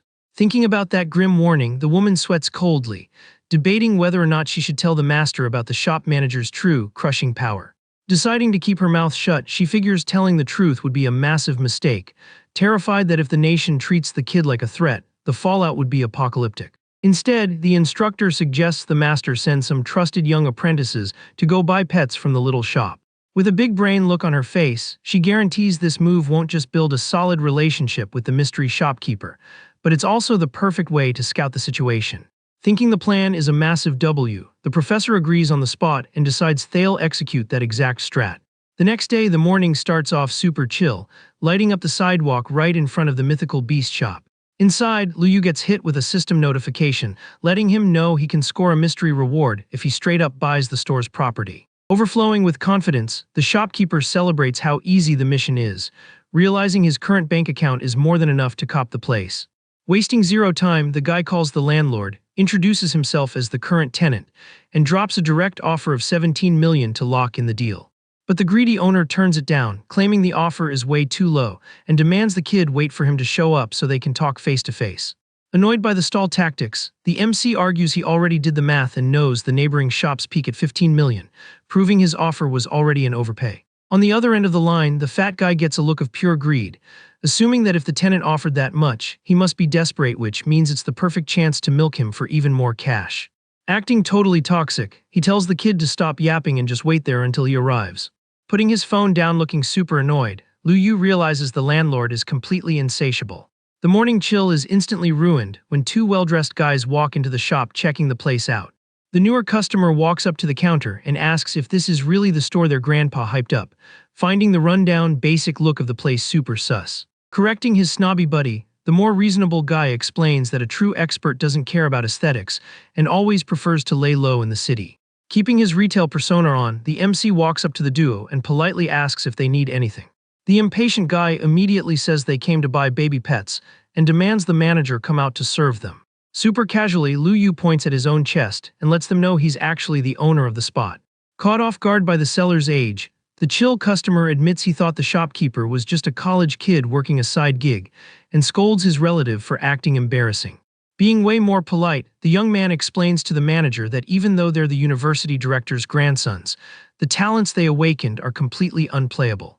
Curious about their tragic lore, the tamer crosses his arms and asks to hear the details about their builds. The cautious brother reveals he has a rank B talent built for accelerated growth, while the other guy flexes a destructive skill that gives his pet a slashing attack buff. Finding their doom and gloom attitude funny, the MC advises them not to trash their own builds, since the acceleration talent is literally god tier for cultivating swarm-style beasts. Hearing the word swarm makes the impatient customer's face light up, remembering the legends that say wherever a swarm goes, a massive wave of monsters wipes the map clean of enemies. Eyes glowing with hype, the polite guy asks excitedly if his offensive talent would be perfect for contracting a beast with crazy explosive burst damage. He confesses he always wanted to run that build, but complains that he never managed to find a little monster that actually fit the meta. Not wasting time on long explanations, Liu grabs two glass containers and slams them on the counter like a boss. Pointing at the jars, the shopkeeper invites the two brothers to take a close look at this exclusive merchandise. The hyped-up brother shoves his face close to the glass looking totally lost, having zero clue what he's supposed to be looking at. Searching for the promised animals, the customer gets mad and asks where the baby pets are that can allegedly build an unbeatable swarm army. From their POV, the two jars sitting on the wooden desk look completely empty. Staying chill while the customers are confused, the seller points his finger and tells them to look closer, because the pets are right inside. Still not getting it, the two brothers practically press their faces against the glass trying to get a better look. Finally focusing on the bottom of the container, the duo spots the tiny ants and lets out a yell of surprise. Super skeptical, the impatient kid points out those bugs don't look like premium beasts at all, and asks if there's actually anything special about them. The MC nods with a friendly vibe, revealing that the two little bugs awaken a special broken growth talent called Devour. Hyping up the creature's insane potential, he guarantees that as long as they get a complete evolution route, these bugs can literally transform into whatever form they want. To make the pitch easier to digest, the shopkeeper says he already downloaded the full evolution trees for them to check out. With a snap of his fingers, the guy projects the magic data directly into the minds of the two amazed customers. Blown away by what he just saw, the hyped-up brother celebrates that his aunt can become a breeder queen capable of spawning sovereign-rank troops with divine power. Likewise, the other guy is shook realizing his pet can evolve into a sky-destroying ant packing terrifying raw stats. Incredibly hyped about the merch, the apprentices give a deep bow to say a massive thank you for the insane hookup. Being super humble, the manager tells them the best payback they can give is just to grind and take really good care of those two little creatures. Watching the guys walk away, the shopkeeper mentally calculates that in the very near future, all the factions he's setting up are going to become a force that will literally shake the entire planet. The chill vibe in the shop gets ruined by the loud ringing of the phone sitting on the main counter. The MC picks up immediately, noticing the landlord finally decided to show up. Standing right outside on the sidewalk, the fat guy barks into the phone that he's at the door and demands the tenant come out and greet him properly. Having exactly zero patience for this clown behavior, Lu Yu tells the guy to just walk in and says he's waiting for him inside. Storming through the door, the landlord yells, asking if the kid is deaf and didn't hear the order to welcome him outside, questioning if he even still wants to buy the place. Shooting a freezing, razor-sharp glare, the shopkeeper fires back that he already told him to walk in himself, making it crystal clear he hates repeating himself. Spooked by the guy's threatening energy, the visitor steps back a bit and asks if the kid seriously thinks he didn't run a background check on him. Getting his arrogant attitude back, the toxic dude insults the kid, calling him a flop who failed his college exams and doesn't even have magic talent, trashing the shopkeeper for having no respect. Right at the peak of the drama, the heavy sound of footsteps echoing on the wooden floor cuts the argument short. The two brother customers walk up to the mess looking dead serious and stare down the intruder, asking to confirm if he actually wants to sell the spot.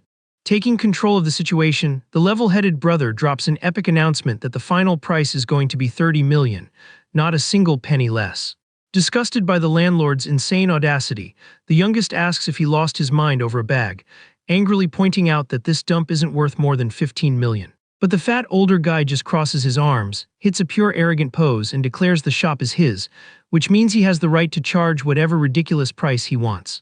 Letting out a super threatening laugh to bait the guys, the landlord tells the kids to get the heck out if they're too broke to pay up. Hearing that level of disrespect makes the young customer clench his fists in pure rage, stepping up to the intruder and demanding to know who gave him the guts to talk to manager Lou like that. Stepping in front, the older brother says there's no need for the manager to get his hands dirty with a scrub like this and offers to handle it. Keeping his chill posture, the shopkeeper just asks them not to make too much noise so they don't annoy the neighbors. With that, the young customer calls out for a guy named Uncle Chen to fix the glitch. A massive, terrifying security guard spawns right behind the landlord, who's still yapping about being a trained fighter and claiming nobody on the block can touch him. But the toxic dude gets a massive jump scare the second he feels the bodyguard's heavy hands grabbing his shoulders like a vice. Holding the troublemaker tight, the absolute unit politely asks the young master how they should deal with this guy. With zero pity, the guy in the suit orders the guard to teach the man a brutal lesson, so he never forgets this warning. The gray-haired lackey just nods to confirm the order. Desperately trying to break out of the grip, the fat owner starts screaming, asking if they have any idea who is backing him up.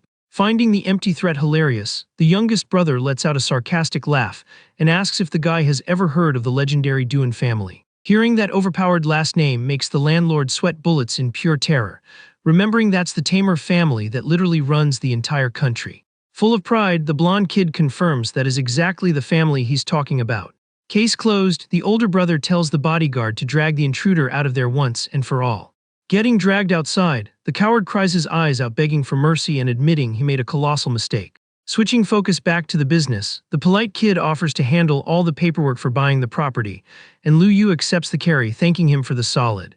A little bit after the whole mess, the MC's phone pings with a new text notification. Reading the screen, he sees the Duan family customer sent over the store's transfer contract totally free of charge after a friendly chat with the old owner.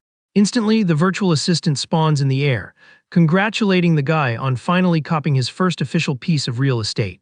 She hypes up a super special reward and drops a glowing realm crystal core right in front of him. The AI explains that this is the absolute highest tier loot in existence, capable of fusing with his taming space to spawn a rudimentary world.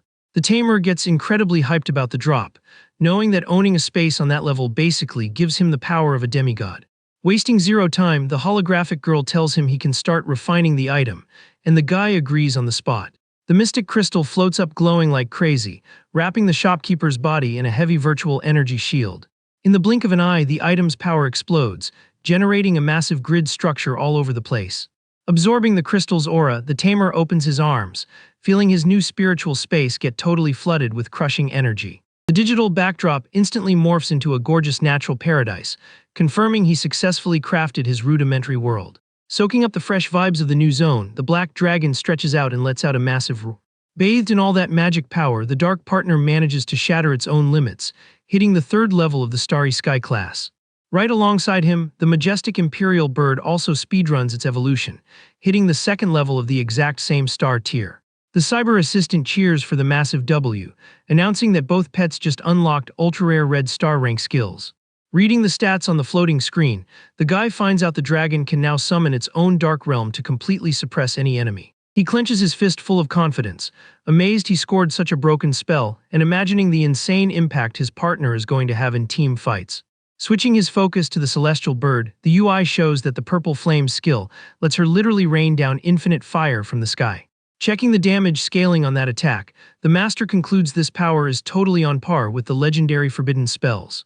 Back in the real world, the two pets flex their epic auras right in the middle of the little beast shop. Suddenly, a mysterious, sharp presence pulls up to the door, sensing the heavy energy leaking from inside the spot. With his fire bird chilling on his back, the shopkeeper watches an old man with a cane calmly stroll into the room. The white-haired senior super politely calls him Manager Lu, and the system instantly tags him as Duan Xiangyu, the university director.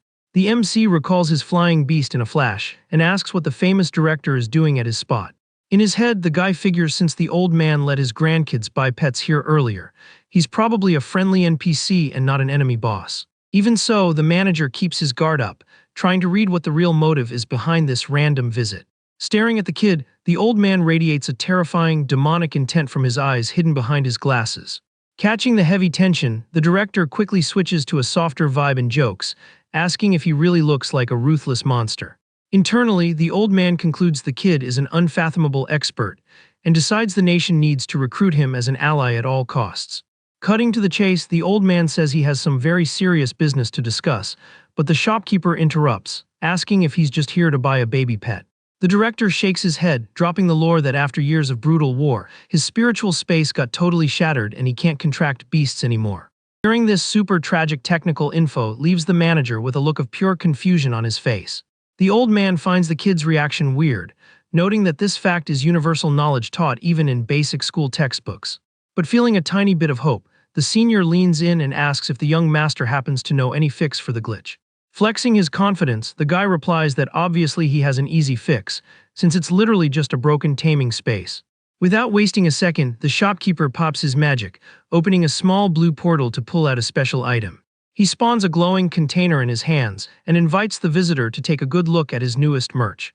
The director's eyes go wide, blown away by the mystic aura radiating from inside that little clear glass block. Showing off the product up close, the shopkeeper explains the floating seed belongs to a bottom-tier plant-type beast known as the lush tree. With a hyped smile, he guarantees the seed has the broken talent of copying any evolution route straight into its own bloodline. To back it up, the tamer projects a glowing holographic evolution map, perfectly customized for the old man's exact build. Pointing at the magic blueprint, he states the tiny plant can evolve into a massive tree capable of literally nullifying the void. The MC wraps up the pitch, claiming that if the man just grinds the pet's levels, it'll help permafix his shattered magic space. Hearing all this god-tier info makes the old professor realize his biggest life problem could actually just get deleted. But in a massive plot twist, the director says a huge thank you for the kindness, but seriously states he doesn't need to buy the seed. Keeping a rock-solid posture, the old professor makes it crystal clear he has absolutely zero intention of forming contracts with any new magic pets. This random rejection catches the guy completely off guard, making him wonder why anyone would make such a brain-dead decision. Waving his arms around super annoyed, the kid complains that he pulled the loot and wasted resources building a custom evolution path just for the old man, demanding a logical explanation. Looking incredibly sad, the director reveals that over the last few decades, he sent 9 of his pets into the most lethal battlefields, always picking the country over his own partner's lives. He explains with a heavy heart that forcing a brand new companion to go through that same tragic fate would just be way too cruel. Pointing at the glowing seed, the visitor suggests the shopkeeper pass the loot to younger apprentices who would definitely put that expensive resource to better use. Holding the container, the shopkeeper thinks he would have already kicked out any other customer for stalling this much, but admits he doesn't have the guts to be toxic to a literal veteran. The old professor's mind drifts to the past, remembering the insane amount of casualties when the rifts to the danger zones opened up on Earth decades ago. He drops the lore that 6 major nations took the initial hit from the invasion, but their country was the weakest and caught the absolute worst part of the attack. Standing on the edge of getting completely wiped out, the country grouped up in a desperate play, setting up multiple defense lines right inside enemy territory to try and hold the. But the difficulty spike was insane, with their barriers getting shredded one after another in record time. At the most critical point in their survival run, every single tamer in the nation answered the army's call and pushed into the fight without hesitating. As the highest-ranking general at the time, the old man walked the front lines leading the troops, feeling the entire weight of the mission on his shoulders. During that whole chaotic era, the master formed contracts with 10 insanely broken beasts that all hit the legendary Sovereign Lord class. 9 of those legendary partners ended up dropping on the front lines, and the massive backlash from those back-to-back losses permanently nuked the hero's spiritual space. The painful memory flashes a downed, heavily injured pet on a destroyed battlefield. The old man says his final beast has been parked at the university for decades, noting that it's literally impossible for an animal to survive in a shattered spiritual space. Then the hologram of a massive white ape roars fiercely, flexing the bravery of the beasts that threw hands until the very end to protect humanity. Looking at the war vet with total understanding, Lu Yu feels the weight of that tragic lore and decides internally he can't let the old man stay this depressed. Holding the seed container, the shopkeeper tells the director to stop blaming himself for the past. He points out the pressure on the front lines was insane, and there was literally no other option back then. Sighing heavily, the old man agrees that the alien battlefield was basically a guaranteed wipe zone, confessing he got incredibly lucky just to survive this long. The director feels terrible that the names of the countless teammates and heroes who sacrificed themselves in those brutal raids have already been forgotten by everyone. But the MC cuts the sad moment short, confidently stating that all the veterans' regret boils down to one single reason. Caught totally off guard by the kid's bluntness, the old man widens his eyes and asks what this supposedly obvious reason is.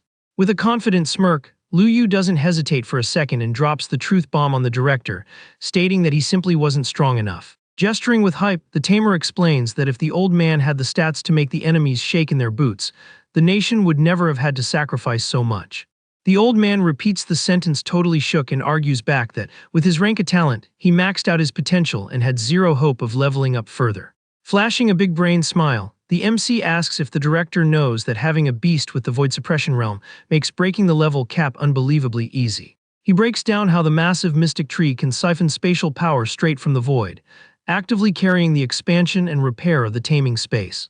Mind blown by the info, the old man hears the shopkeeper promise that once he gets his power back, he'll finally be able to protect everyone he always wanted to.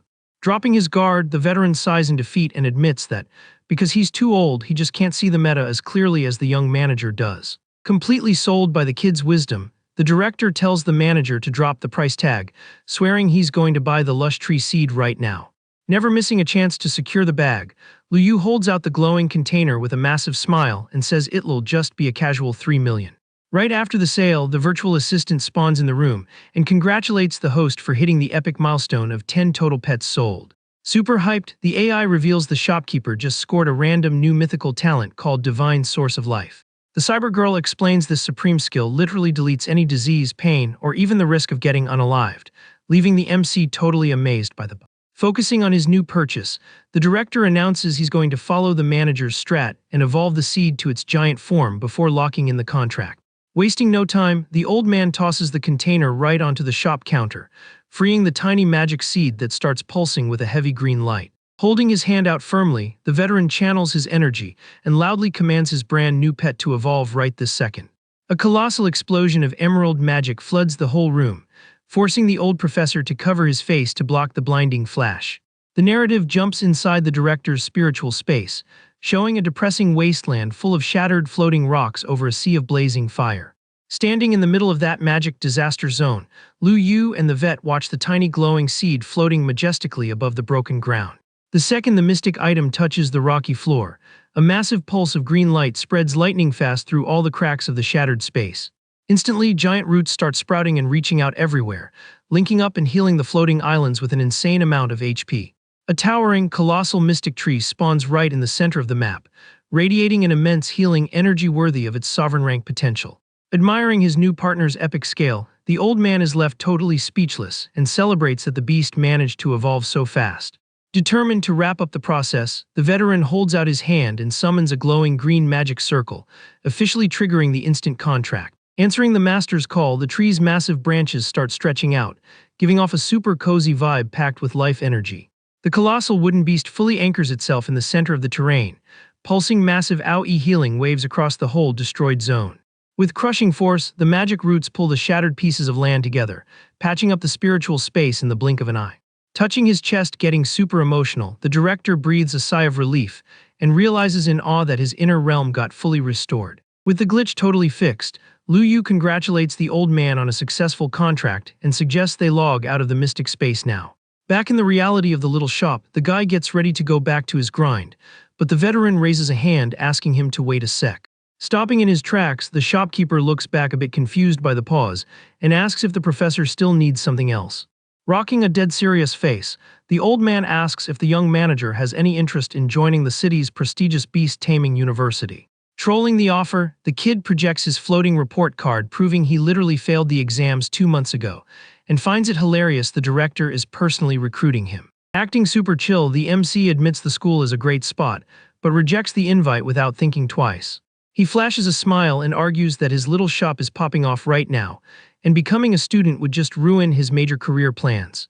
Catching the massive misunderstanding, the director shakes his head and clarifies he isn't asking the shopkeeper to be some random student, but to actually take a job as a professor.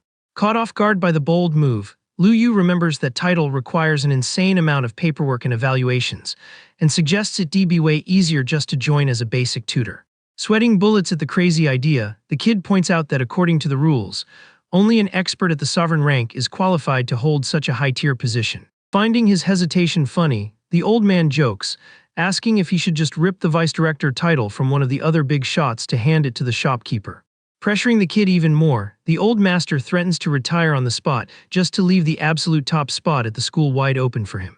Faced with all that pushing, the guy seriously thinks over the offer, admitting to himself it'd be capped to say he isn't tempted, but he knows there are major risks involved. Smirking confidently, Lu Yu figures flexing the title of full professor sounds epic, but his top priority is still pushing those magic pet sales. Making his choice, the MC says he'll take the unrefusable offer, but drops the condition that his class schedule can never clash with his shop's business hours. Super happy with the yes, the director flashes an excited smile and guarantees that won't be an issue at all.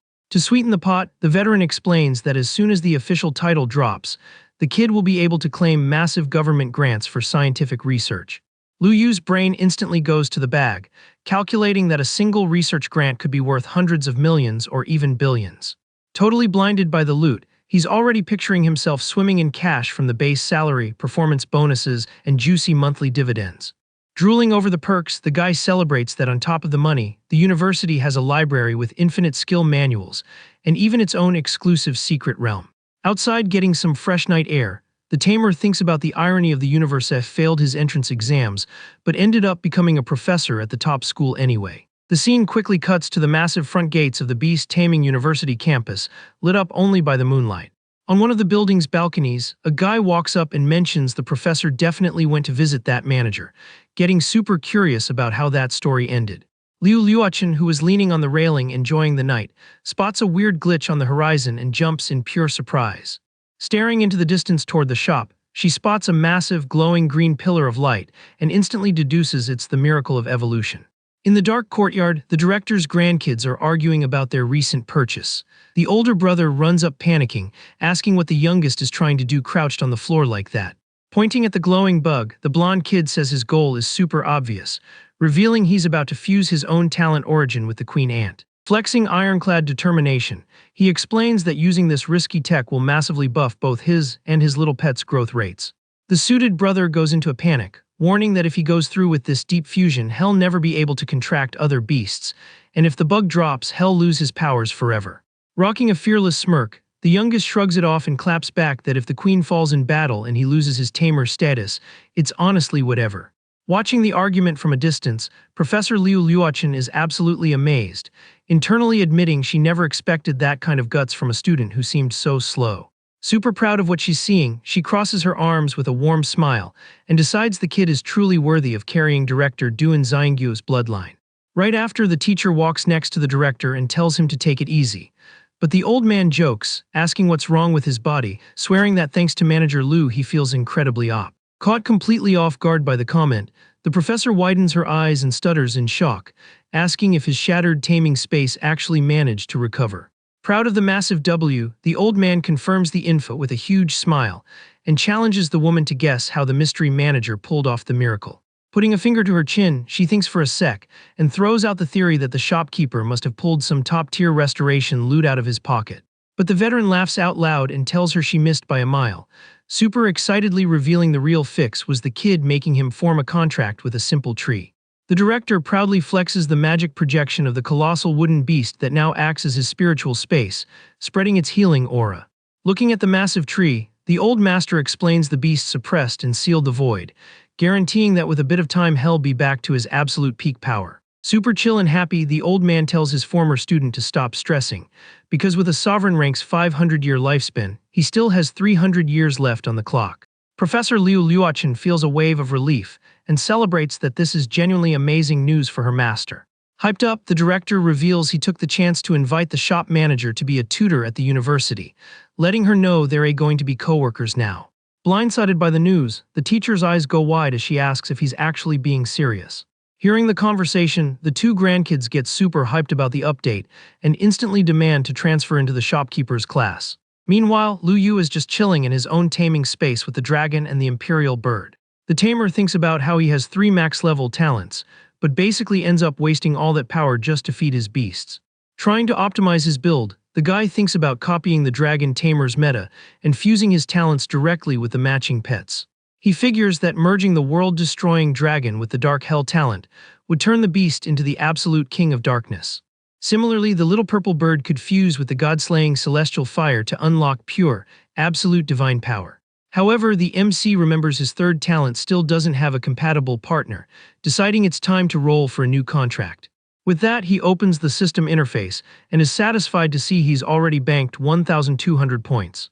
Hyped up, the shopkeeper realizes this is enough currency to redeem an even more broken baby pet than the first two. Reviewing his options, the guy filters for plant-type beasts to synergize with his life talent and help stabilize his own spiritual space. The virtual assistant spawns in the air and starts listing all the plant monsters available for that exact price tag. The cyber AI shows off 4 epic options, ranging from the elf mother tree to the ancestral tree of life. Checking the catalog, Lu Yu sees the first tree can spawn an entire tribe of elves if you feed it specific loot. But he immediately scraps the idea, remembering that race is already falling off the meta, making it a terrible investment. Next, the guy checks out a sacred tree that can heal an entire planet, but decides the skill is pretty useless for his current game plan. The third option is a massive war tree focused on spawning combat monsters by feeding on pure chaos. Thinking the beast's energy is way too villainous, the tamer crosses his arms and ironically declares that doesn't fit the vibe of a gentleman like him. Keeping it strictly practical, the shopkeeper locks onto the ancestral tree of life since it perfectly synergizes with his magic talent. He's amazed reading that the tree's presence passively blocks all fatal damage and floods the entire AoE with pure vitality. 100% sure of his pick, the MC hits the virtual button to redeem the creature that perfectly fits his build. The holographic interface confirms the transaction, draining all his points to spawn the highly coveted baby plant. A greenish seed pops up floating in the room, giving off an aura of life so heavy it instantly impresses the master. Curious about the new partner's stats, the tamer orders the system to pull up the little monster's talent list. The digital screen displays the beast's full breakdown, confirming its elite sacred spirit level and massive sleeper potential. Reading through the traits, he finds out the plant can consume materials to spawn a loyal army of familiars literally out of thin air. The panel also shows a growth skill that can speed up the lifespan of any type of plant in a matter of seconds. The guy basically drools picturing the financial ROI on this, knowing basic magic fruits already sell for an absolute fortune in the current market. The manager rubs his hands together, getting way too hyped, just imagining the massive bag he's going to secure by selling all kinds of magically fast-forwarded crops. Getting back to reading, he notes the second skill casts a domain that heals any damage taken inside the zone. The third tech lets the Ancestral Tree project a powerful phantom of itself that keeps 100% of the original's combat stats. The MC thinks the final grass cultivation spell has a slightly dramatic name and doesn't really get what the practical effect is. The AI gives a quick lore drop, explaining this battle grass actually has the power to slice planets in half if given enough prep time. Happy with his expensive purchase, Lu Yu figures the beast's potential makes it worth every single penny. He realizes the seed is the ultimate all-in-one package, offering the perfect balance of support raw DPS and generating high-value loot. Unable to hold back his hype, the tamer channels his emerald energy, dying to lock in the bond with the creature ASAP. An intense magic light wraps around the floating seed, syncing the guy's essence directly with his new partner. At that exact second, the life force explodes, and a colossal tree shoots up, completely taking over the spiritual space. While admiring the speedrun growth, the shopkeeper feels a heavy jolt in his chest, looking pretty surprised by the backlash. The guy realizes the evolution's feedback is about to break his own magic level caps again in a crazy short amount of time. The quiet vibe of the room gets interrupted when a soft voice echoes through the rustling leaves, calling directly out to the master. Curious about the call, the MC watches a green light beam gracefully hop down from the high branches heading straight for him. The glow fades, revealing a stunningly beautiful girl with an angelic aesthetic rocking a white and emerald dress. Scanning the newcomer, the MC guesses she has to be the projection spawned by his giant tree's ability. The system confirms his theory, showing the girl is a perfect clone that can roam freely through any zone while keeping all the original spells.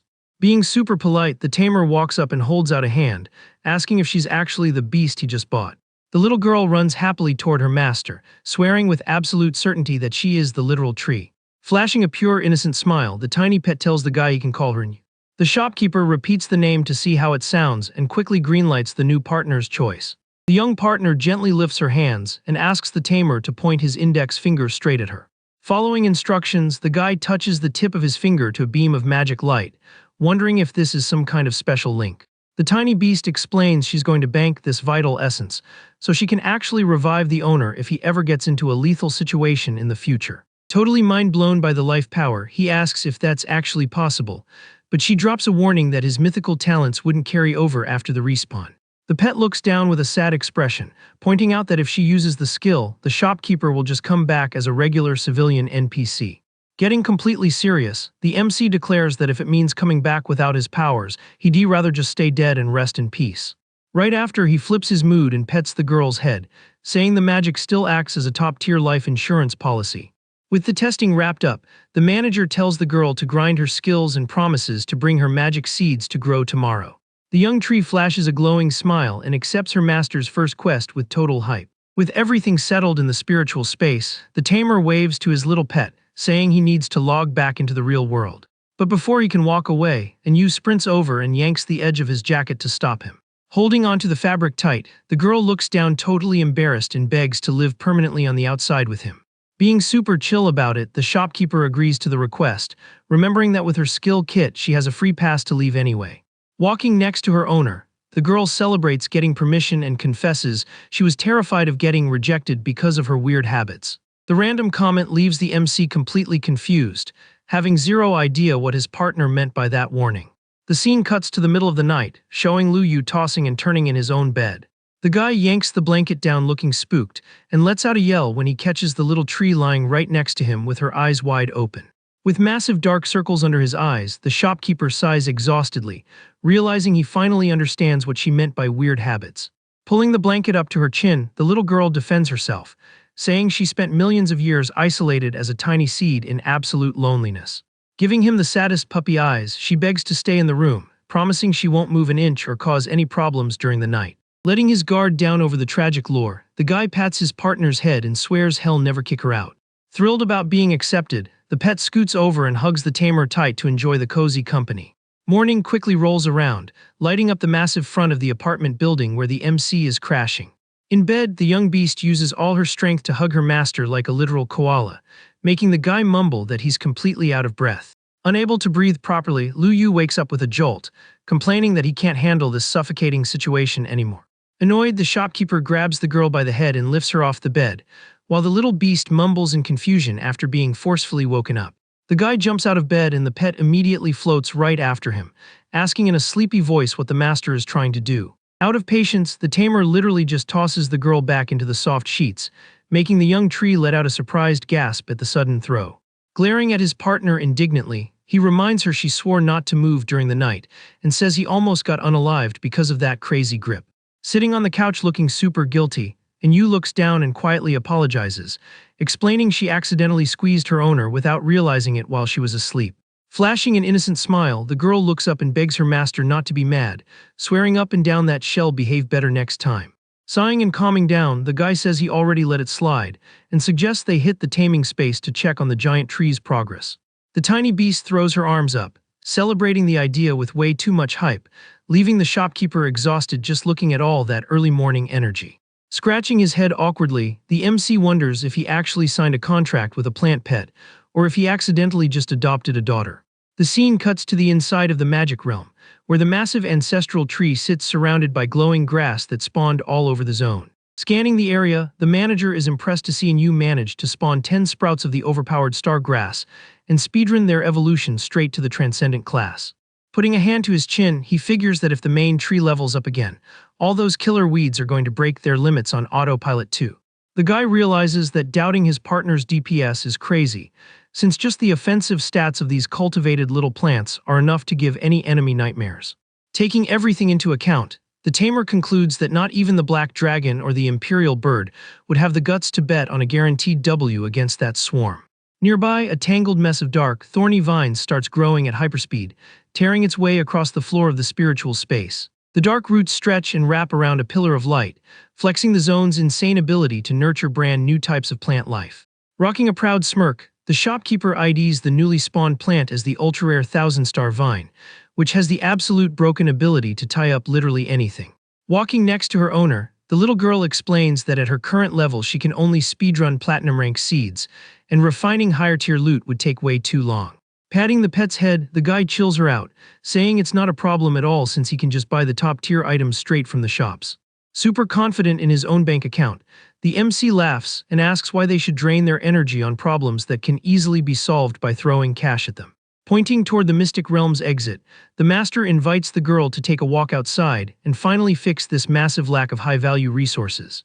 Back in the real world, the duo strolls casually down the packed sidewalks of the capital, checking out the hustle of the local businesses on a sunny day. Admiring the storefronts loaded with insanely expensive weapons and gear, Lu Yu is blown away by the crazy variety of rare loot scattered around the metropolis.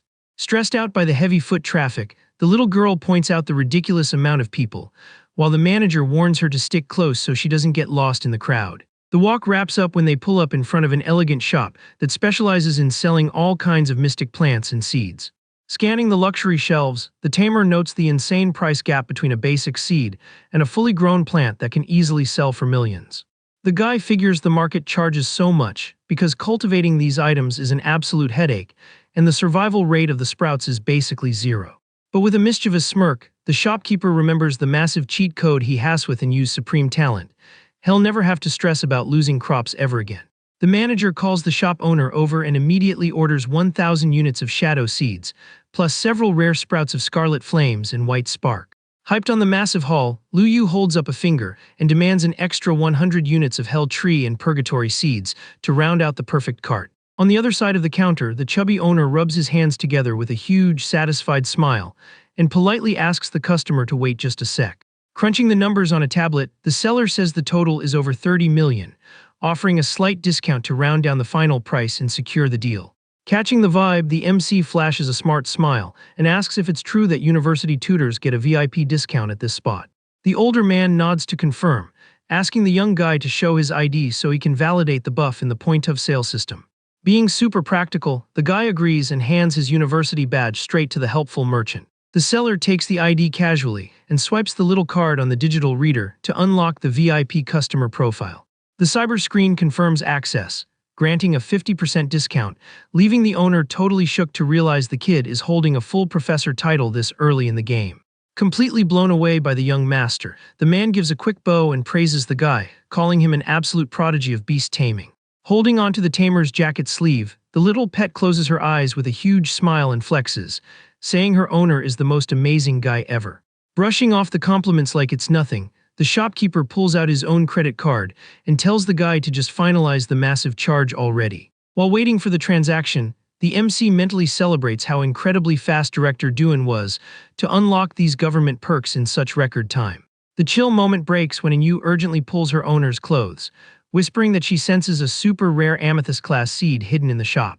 Caught off guard by his observant girl's warning, the manager raises his eyebrows, visibly hyped about the chance to snag a massive treasure. The young pet starts walking toward the dark back of the store, pointing at some forgotten shelves, absolutely convinced the valuable loot is resting there. Digging through the dusty inventory, the tiny partner finally finds what she was looking for and happily announces it, holding the jar up with both hands. The girl in the white dress runs back to the counter and asks the shop owner how much those 5 shriveled little seeds would cost. Staring at the girl looking super confused, the seller waves his hand and warns her he was actually planning to throw that garbage in the trash, asking if she's really sure she wants it. Without a single ounce of hesitation, the young beast flashes a radiant smile and confirms she wants the trashed merchandise no matter what. Rubbing his mustache in thought, the man reveals that even though they're a loot from the highly coveted deep space tree, they completely dried up and lost all their resale value.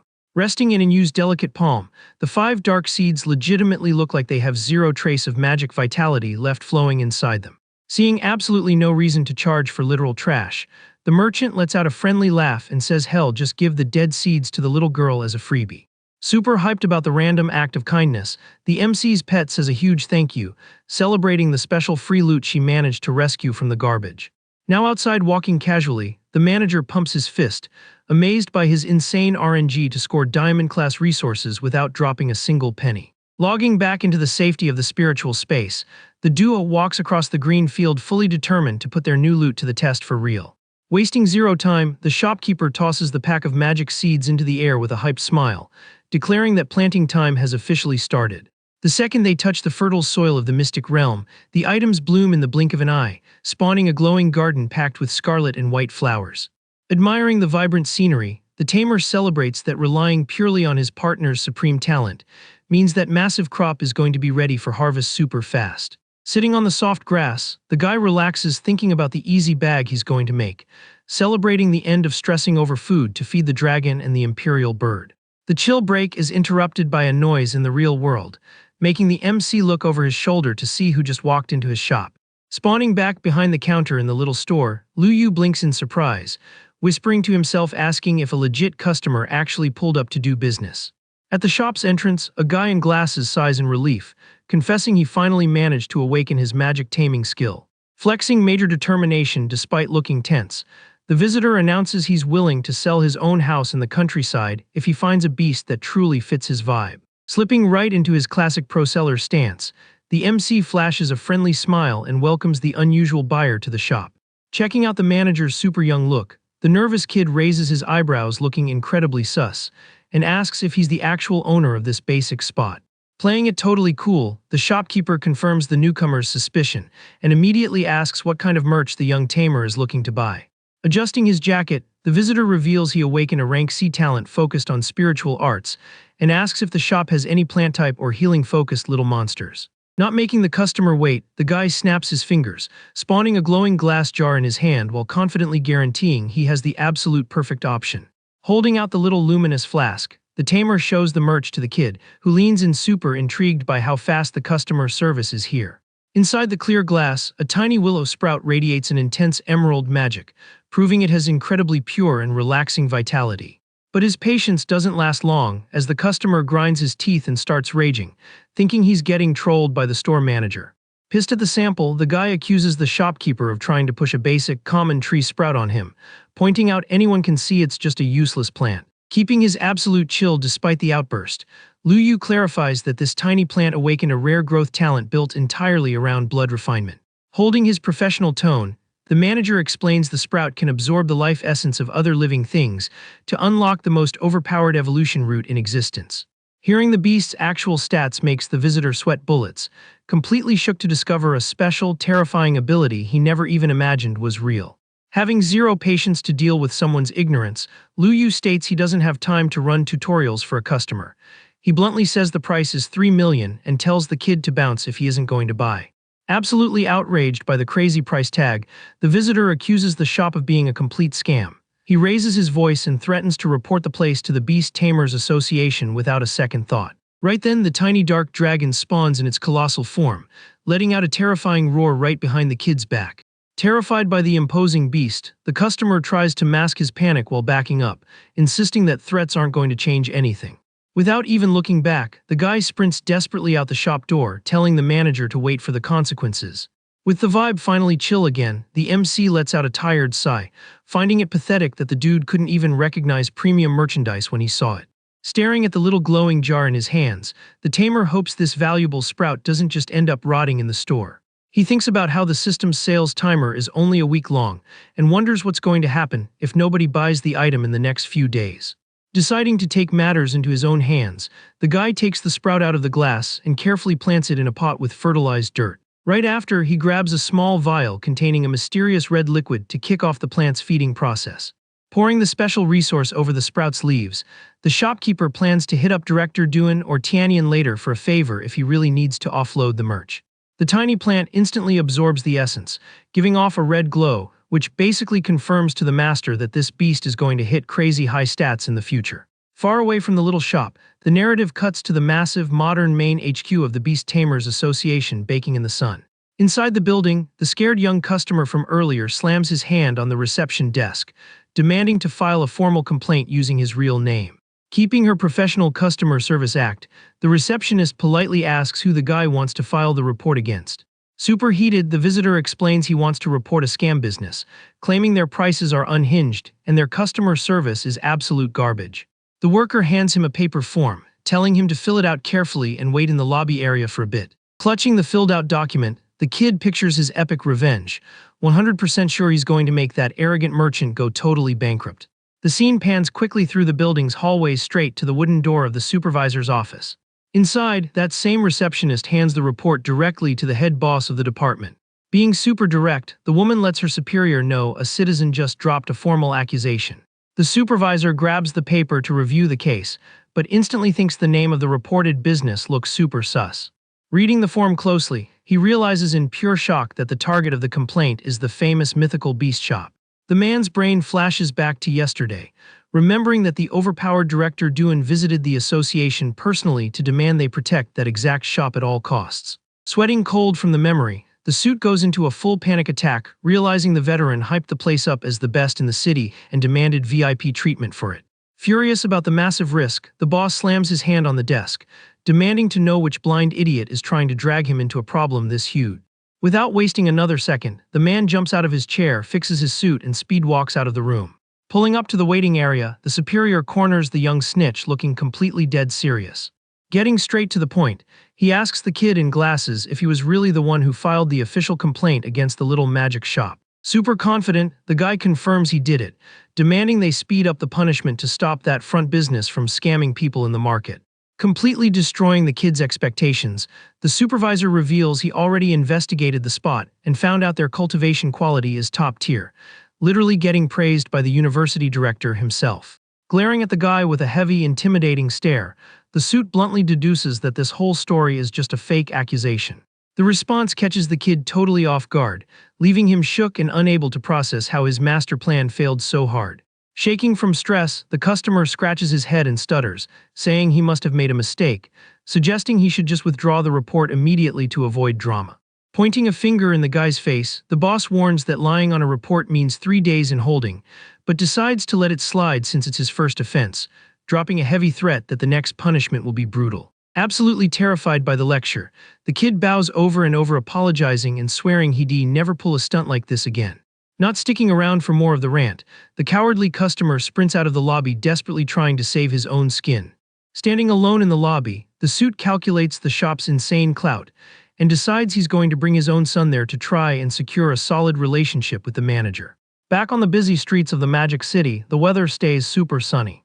A young girl rocking a maid outfit walks down the street dragging a suitcase, feeling like a massive flop because she's an adult and still can't do anything right. She internally cries about failing her entrance exams, on top of her talent never awakening, and losing her entire vacation paycheck to her mom. Her brain gets flooded with a depressing flashback where the older woman aggressively snatched the cash from her hand, complaining that this pathetic amount didn't even cover the effort it took to raise her. Crushed by the cruel, toxic abuse from her past, the young girl just dropped her head, totally depressed and with zero energy to fight back against the disrespect. Snapping back to the present, the sad girl keeps walking and stops right in front of the massive gates of the capital's famous educational institution. Even with everything going totally wrong, she looks up determined to at least go inside and check out the Taming University before dipping for good.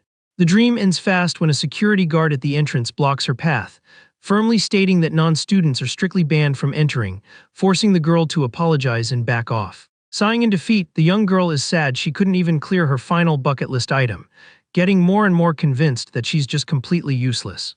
Dragging her heavy luggage down the sidewalk, she happens to walk right past the little beast shop where the potted plant is chilling on a wooden table.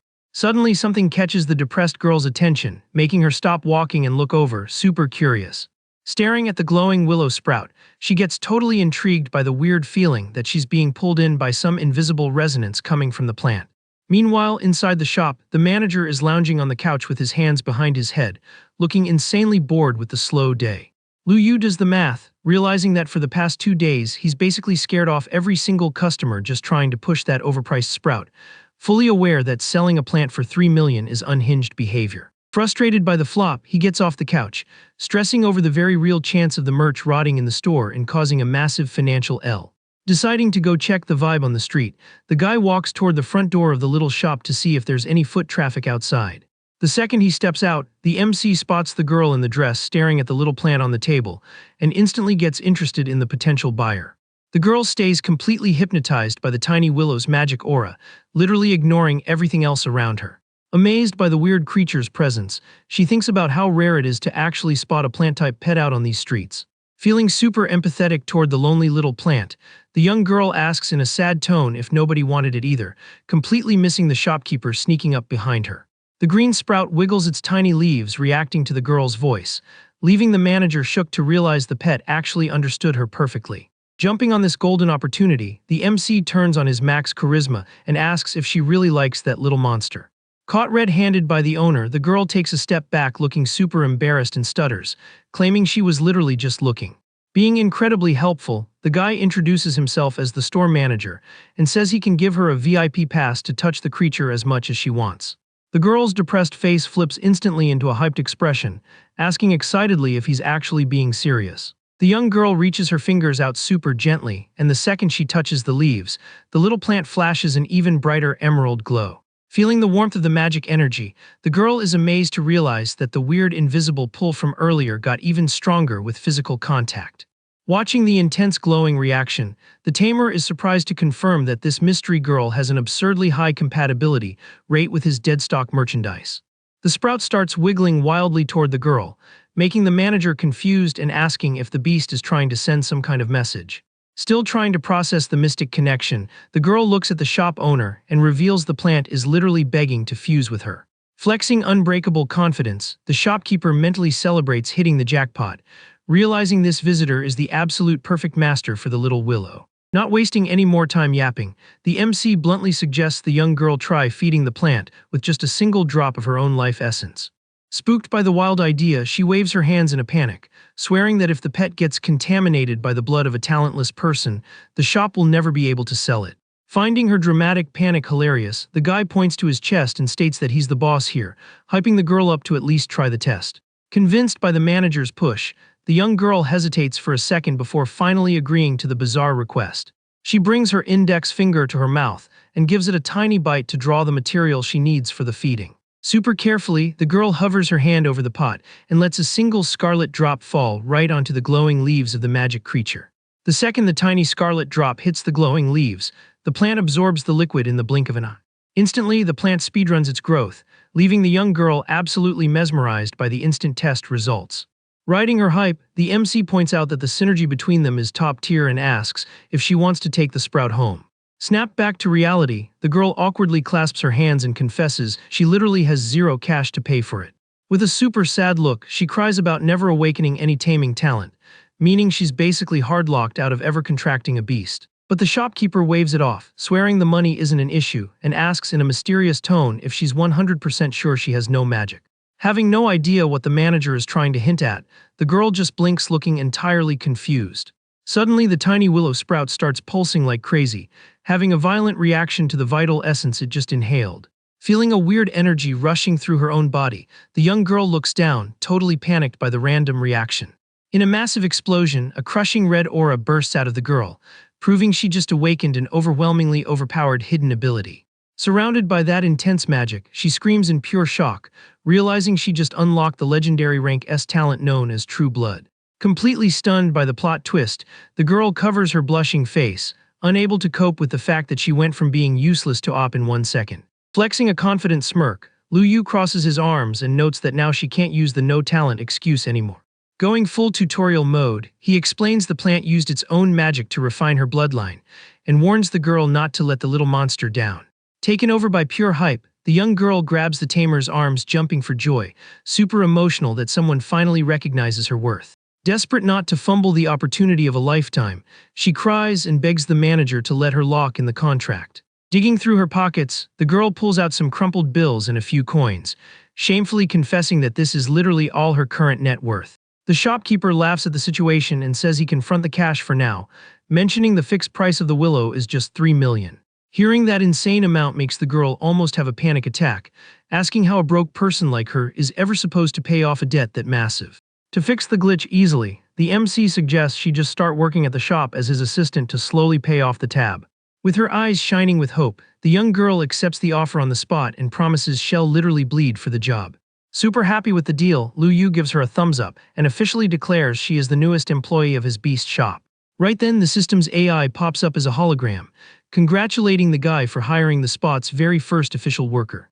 The cyber assistant announces the reward for this achievement is a random red star rank resource, making the manager lose his mind with anticipation. The holographic panel shows off the prize, revealing the ultra-rare True Dragon Blood Essence, which can literally upgrade any beast into a purebred dragon. The tamer freezes in absolute shock, remembering an item with that kind of broken scaling only exists in the oldest lore and has never even hit the market. His mind jumps straight to the ancient myths, where the country's divine guardian dragon down this exact essence to reach the sacred tier. Imagining the infinite strats, he figures that if his demon partner inhales this loot, it will 100% reach an unfathomable level of power. Interrupting the master's ambitious daydream, the new employee walks up looking a bit shy and asks what she's supposed to do on her first day.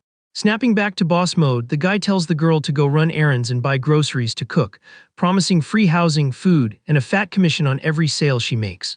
Glowing with happiness over her brand new life, the young girl skips down the sidewalk heading straight for the market. Back inside, Lu Yu is chilling with his little magic pet, the ancestral tree in Yu. Floating around super gracefully, the green girl says she already brewed the special tea made from the fresh leaves of the star vine. Using her nature powers, she pours the hot drink straight into her owner's cup with incredible finesse. Skipping the formalities, the shopkeeper brings the cup to his mouth to taste the famous mystic brew. The flavor completely shatters all expectations, making the guy sigh in awe at the pure spiritual energy that literally puts any elite tea in the dirt. The chill morning vibe breaks when the new assistant walks through the automatic door loaded with bags, announcing she's back from her run. The manager says thanks for the carry and tells her to stash everything in the back, while Yu keeps hovering peacefully right next to him. Spotting the tiny floating girl, the employee's eyes go wide with curiosity, and she asks who the little lady is. Introducing his partner, the tamer reveals she's one of his pet beasts, and orders the maid to call her big sister to show some respect. He backs up the weird rule by pointing out that despite the cute aesthetic, the pet is actually an ancestral tree that is over 1,000 years old. Instead of getting weirded out, the girl clasps her hands looking completely mesmerized, commenting on how humanoid monsters somehow manage to be insanely cute. Switching topics, Lu Yu says he's going to have to head out tomorrow to teach classes at the university, leaving the entire shop in their hands. That info hits the girl like a truck, leaving her shook that the boss is a full professor at such a young age, while she couldn't even pass the entrance exam. Getting her confidence back in a flash, the assistant taps her chest with a determined smile and promises she's going to keep the business running flawlessly. Later that night, chilling in his room, the MC sits on the edge of the bed admitting he's getting a little nervous about the whole teaching gig and decides to prep.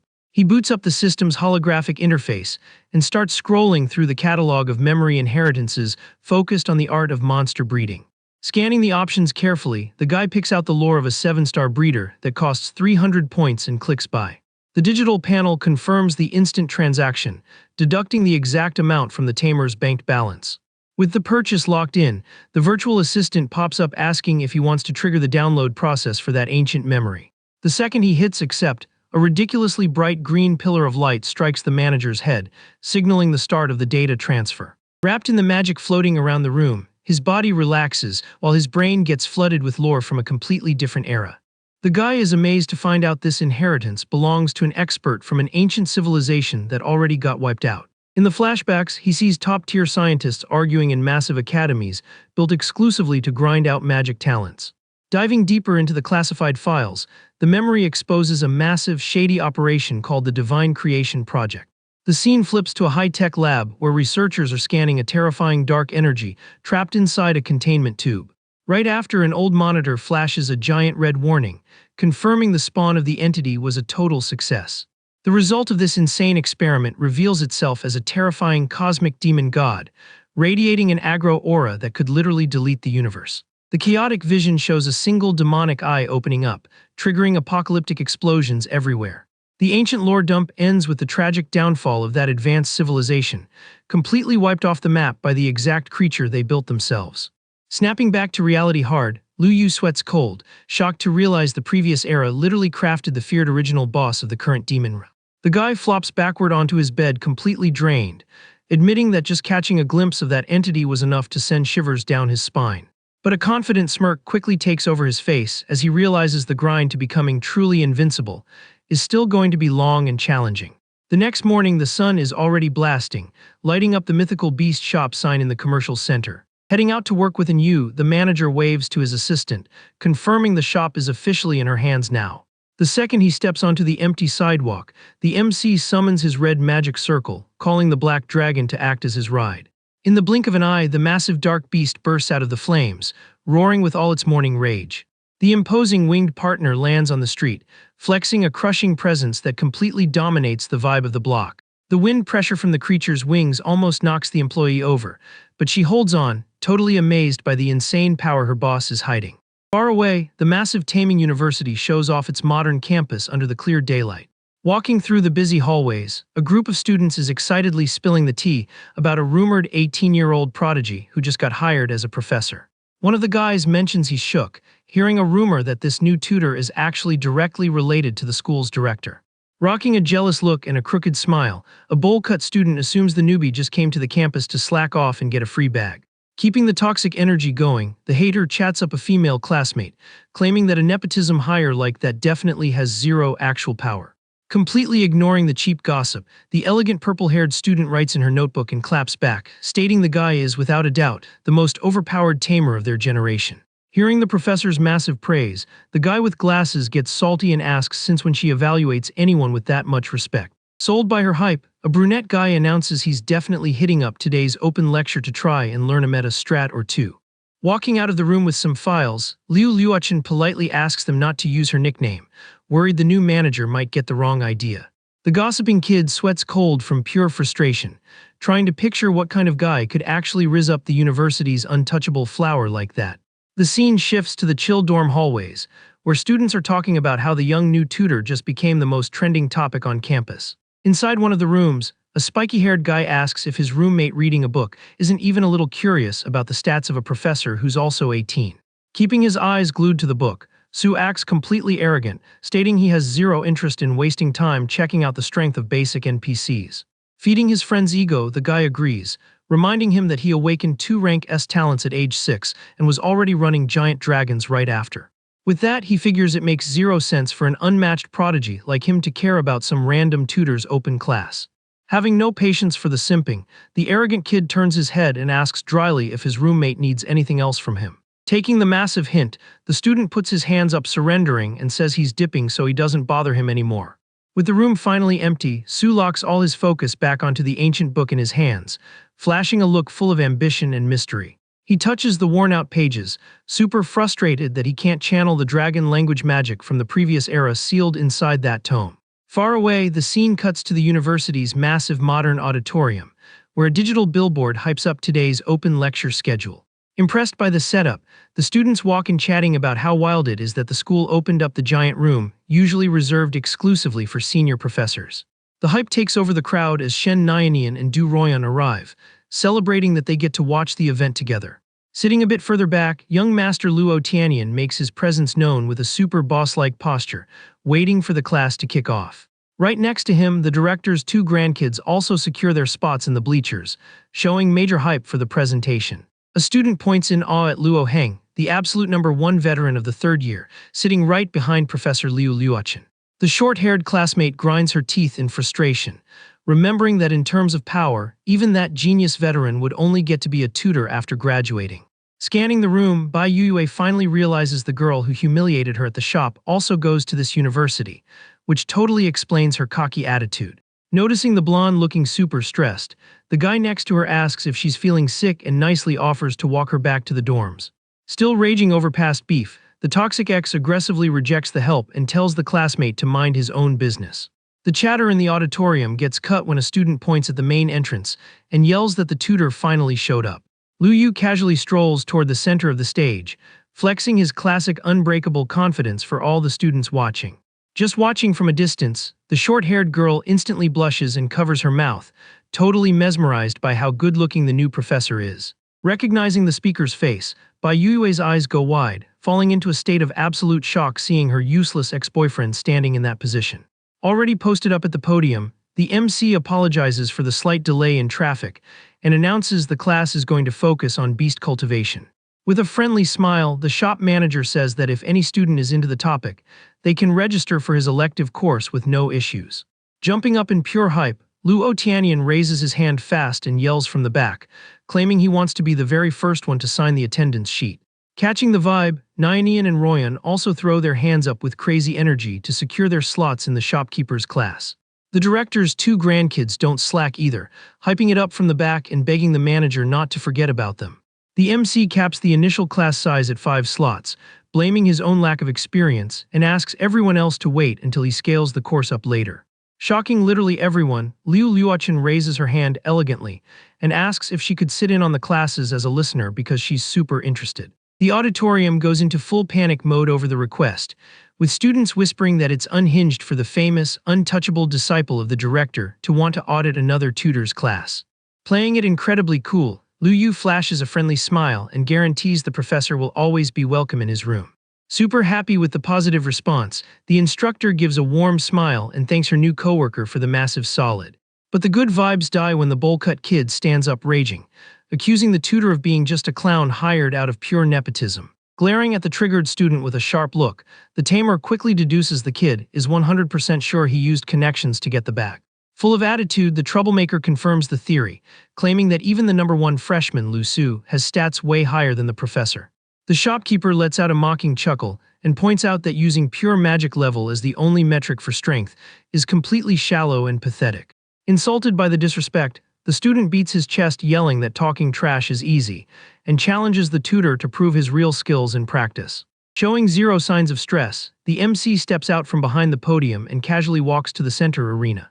He raises his hand and summons a tiny glowing purple flame, revealing that it's just a minuscule spark of his contracted beast's power. With a challenging smirk, the manager invites anyone doubting his strength to try and block the flame for 3 seconds, promising hell quit and leave if they actually pull it off. The crowd starts panicking over the wild bet, thinking it's crazy for the tutor to threaten to suppress a student using only a tiny spark of fire. Carefully analyzing the setup, veteran Luo Heng mentally wonders what the true power cap of this mystery professor's beast actually is. Meanwhile, the Luo family leader goes into absolute shock recognizing the color of the energy, deducing that this has to be the legendary Supreme Flame. Blinded by his own ego, the Bolkat kid shrugs it off, calling the whole performance pure cap. Flexing unbreakable confidence, the student walks down the steps to the center stage, announcing he's personally going to stat-check the tutor. Ready for a direct 1v1, the challenger raises his right hand and summons a massive glowing magic sword for the duel. The next second, the beast's full power takes over the kid's body, equipping him with heavy armor and majestic golden wings. Scanning the opponent, Lu Yu calmly notes the student is running 3 metallic life forms that give him a solid mix of attack, defense, and mobility. Flapping his wings, the student rushes the shopkeeper at full speed, promising to break that cheap trick in one shot. Watching the aggro push, the MC gives a chill smile and sarcastically praises the opponent's strong sense of justice. But the tamer's eyes instantly go cold, finishing his sentence by heavily complaining that the kid's brain just isn't on the same level. Furious at the direct roast, the student slashes the air with a heavy sword strike, trying to crush the professor once and for all. The brutal attack lands dead center on the tiny purple flame floating harmlessly in the shopkeeper's hand. Feeling an absurd amount of pushback, the armored kid widens his eyes completely shook, totally failing to process what's happening. Unable to tank the divine energy of the fire, the overpowered metal blade starts cracking and shattering from the unforgiving impact. With his weapon getting brutally deleted, the student gets blasted away screaming, launched by the crushing force of the magic blow. He manages to land by skidding across the arena floor, panting and trying to figure out how his ultimate defense just flopped so miserably. Holding the flame that is now burning even brighter, the shopkeeper tells him to relax and says he should experience the actual temperature of this special fire. Without an ounce of mercy, the tamer chucks the ruthless purple magic straight at the opponent, who screams in absolute panic. The kid's eye reflects the glow of the approaching destruction, showing pure terror as he realizes he has literally nowhere to run. Completely swallowed by the storm of divine flames, the student drops his tough guy act instantly, crying and begging for his life. Burning in the middle of the massive AoE, he screams over and over admitting he was totally wrong about the professor's power. With a simple snap of his fingers, Lu Yu deletes the spell instantly, calmly reminding him he'd never actually hurt one of his own real students. Flashing a cynical smile, the MC asks rhetorically why anyone would think he'd drop a fatal attack on a kid inside a classroom. The arrogant boy falls to his knees on the floor, his armor completely wrecked and his body covered in marks, cursing under his breath from pure frustration. Traumatized by the massive skill gap, the student looks up looking totally defeated, without a single drop of energy left in his body. Unable to handle the extreme stamina drain from the clash, the guy passes out and faceplants right onto the auditorium floor. Surprised by the pathetic ending, Lu Yu scratches the back of his neck awkwardly, asking out loud if an elite student is really supposed to be that squishy. Up in the stands, the class complains that the tutor is totally trolling, since not even advanced tamers could tank that flame. Floating gently next to her owner, the tiny Yu pops up and asks innocently if the master wants her to heal the poor passed-out guy. Keeping his chill, Lu Yu tells his magic partner there's zero need for heals since the kid isn't going to get unalived, he's just way too weak. Right after, he decides not to delay the class any longer. The professor turns to a fellow tutor in the stands and asks him to do a solid and drag the code student to the nurse, saying he still needs to keep teaching. Annoyed by the absolute audacity, the guy in glasses grinds his teeth, feeling like he's being treated as an unpaid intern by the newbie. Flipping his attention back to the class, the MC holds out his hand and calmly asks if anyone else thinks he's unqualified and wants a quick practical test. Complete silence drops over the massive auditorium, proving literally nobody else has the guts to challenge the manager's crushing power. Happy there are no more interruptions, the shopkeeper announces he's finally going to kick off the lecture. At that moment, a student raises his hand full of questions, asking why someone with that much raw power chose to teach beast breeding instead of running a combat-focused class. Dripping with confidence, the professor clarifies that every single fight relies on feeding a pet enough to actually be strong, proving that breeding is literally the foundation of the entire meta. Up in the bleachers, Shen Nyanyan whispers to Du Royan that pretty soon a bunch of girls are going to be secretly simping for the manager, calling her classmates delusional for doubting him earlier. The class moves along smoothly, with every single student locked in on the new tutor's explanations from the center stage. Nearing the end of the time block, Lu Yu announces he's going to invite 2 people up for a live cultivation demo and tells anyone interested to raise their hands. Instantly, a ton of guys throw their arms up super hyped, desperate to score a chance with the prodigy professor. Ignoring the crowd entirely, the MC points straight at the pink-haired girl and her blue-haired friend, calling only those 2 up to the stage. Surprised by getting handpicked, the two students celebrate the epic opportunity with crazy energy. But a classmate interrupts, advising the tutor to pick someone else, arguing that their pets are hard-capped and can't be leveled up unless the owners themselves break their magic limits first. Jumping on the chance, another guy tries to finesse the spot, begging the professor to buff his beast instead of the girl's pets. Controlling the room, Lu Yu raises his hand telling them to chill, advising the students not to be so impatient with the process. The shopkeeper then asks the class if they honestly believe the little slime and the magic butterfly have actually peaked and can't scale any higher. Instructor Liu Luochen firmly answers yes, reminding him its basic lore that a beginner tamer's beasts are strictly hard-capped at awakening level 10. Clapping back at his coworker, the MC claims the taming world has infinite possibilities, and the very first step is actually shattering their own mental limits. Cutting off the debate, a voice praises the manager's words, and the old university director appears casually strolling down the bleachers. The old man adjusts his glasses and admits he also thinks this whole idea of breaking natural limits sounds like a super interesting thing to watch. The veteran Spawn leaves the students in absolute shock, amazed that the new tutor actually has enough clout to make the director show up in person to his class. Reaching the front, the old master pops open a briefcase full of magic stones, while the students find it super weird that all the loot is totally low tier. Completely confused, one of the guys doubts the professor can pull off a high-level cultivation relying on such trash materials. Keeping it 100% transparent, Lu Yu grabs one of the crystals and confirms they are literally just basic black iron and bronze-grade stones. But the tamer guarantees with a big-brain smile that these cheap drops are the absolute most optimal resources for those two pets' current evolution path. The manager lines up the colorful little stones on the desk, setting everything up for the live demo that's about to blow the class's mind. Turning to the chosen students, he tells them to mix the loot in very specific ratios and feed the animals through their spiritual space. Even though they hesitate for a second, the two girls start channeling the mystic energy to their creatures, deciding to blindly trust the tutor's skills. In a flash, the slime and the butterfly are wrapped in a massive magic evolution light, breaking their caps and hitting the very first level of the transcendent class. Watching the miracle happen up close, Professor Liu Luochen's eyes go wide, completely stunned by him just casually deleting the natural rules. The two little beasts float around flexing their newly unlocked energy, proving to the whole auditorium that the shopkeeper's strat is absolutely flawless. Up in the stands, a student goes into total denial, wondering how a basic pet feeding session could trigger such a broken result. Putting the puzzle pieces together, the instructor remembers the myths about ancient experts pulling off miracles, and seriously starts suspecting the manager has the legendary breeder class. Super impressed, the old director states that the ancient laws of taming just got completely shattered by the kid, admitting the whole thing is way beyond his comprehension. Keeping his untouchable expert persona going, the MC simply comments that nothing in this world is impossible. Dropping the tutorial, he explains that if you use the exact right feeding strat, the beast doesn't just break its limits, but the tamer's own power also scales up right along with it. The gossiping kid from earlier looks like he's losing his mind, finding this entire magic showcase way too surreal to be true. Thinking about his own build, the veteran calculates that as soon as his magic space finishes healing, he'll ask the young master to carry his pets all the way to the overpowered sovereign class. Completely hyped, Nyanyan thanks the manager not just for helping her break her limits, but for dropping the refinement strat completely for free. The tamer gives her a smart wink and tells her to keep it down, reminding the girl that this valuable tech needs to stay a secret between them. Catching his drift instantly, the student covers her mouth to lock in the hype. Right next to her, Du Royan admires her tiny winged beast, feeling the fresh power flow after the successful upgrade. The professor praises the quiet student's epic work, pointing out that the evolution form the old bug just hit is absolutely fantastic. Giving the girl some pro advice, the manager tells her to keep feeding the creature well, because he has massive expectations for her endgame build. With her eyes shining with determination, the young tamer clenches her fists and swears she's going to grind as hard as she can on this quest.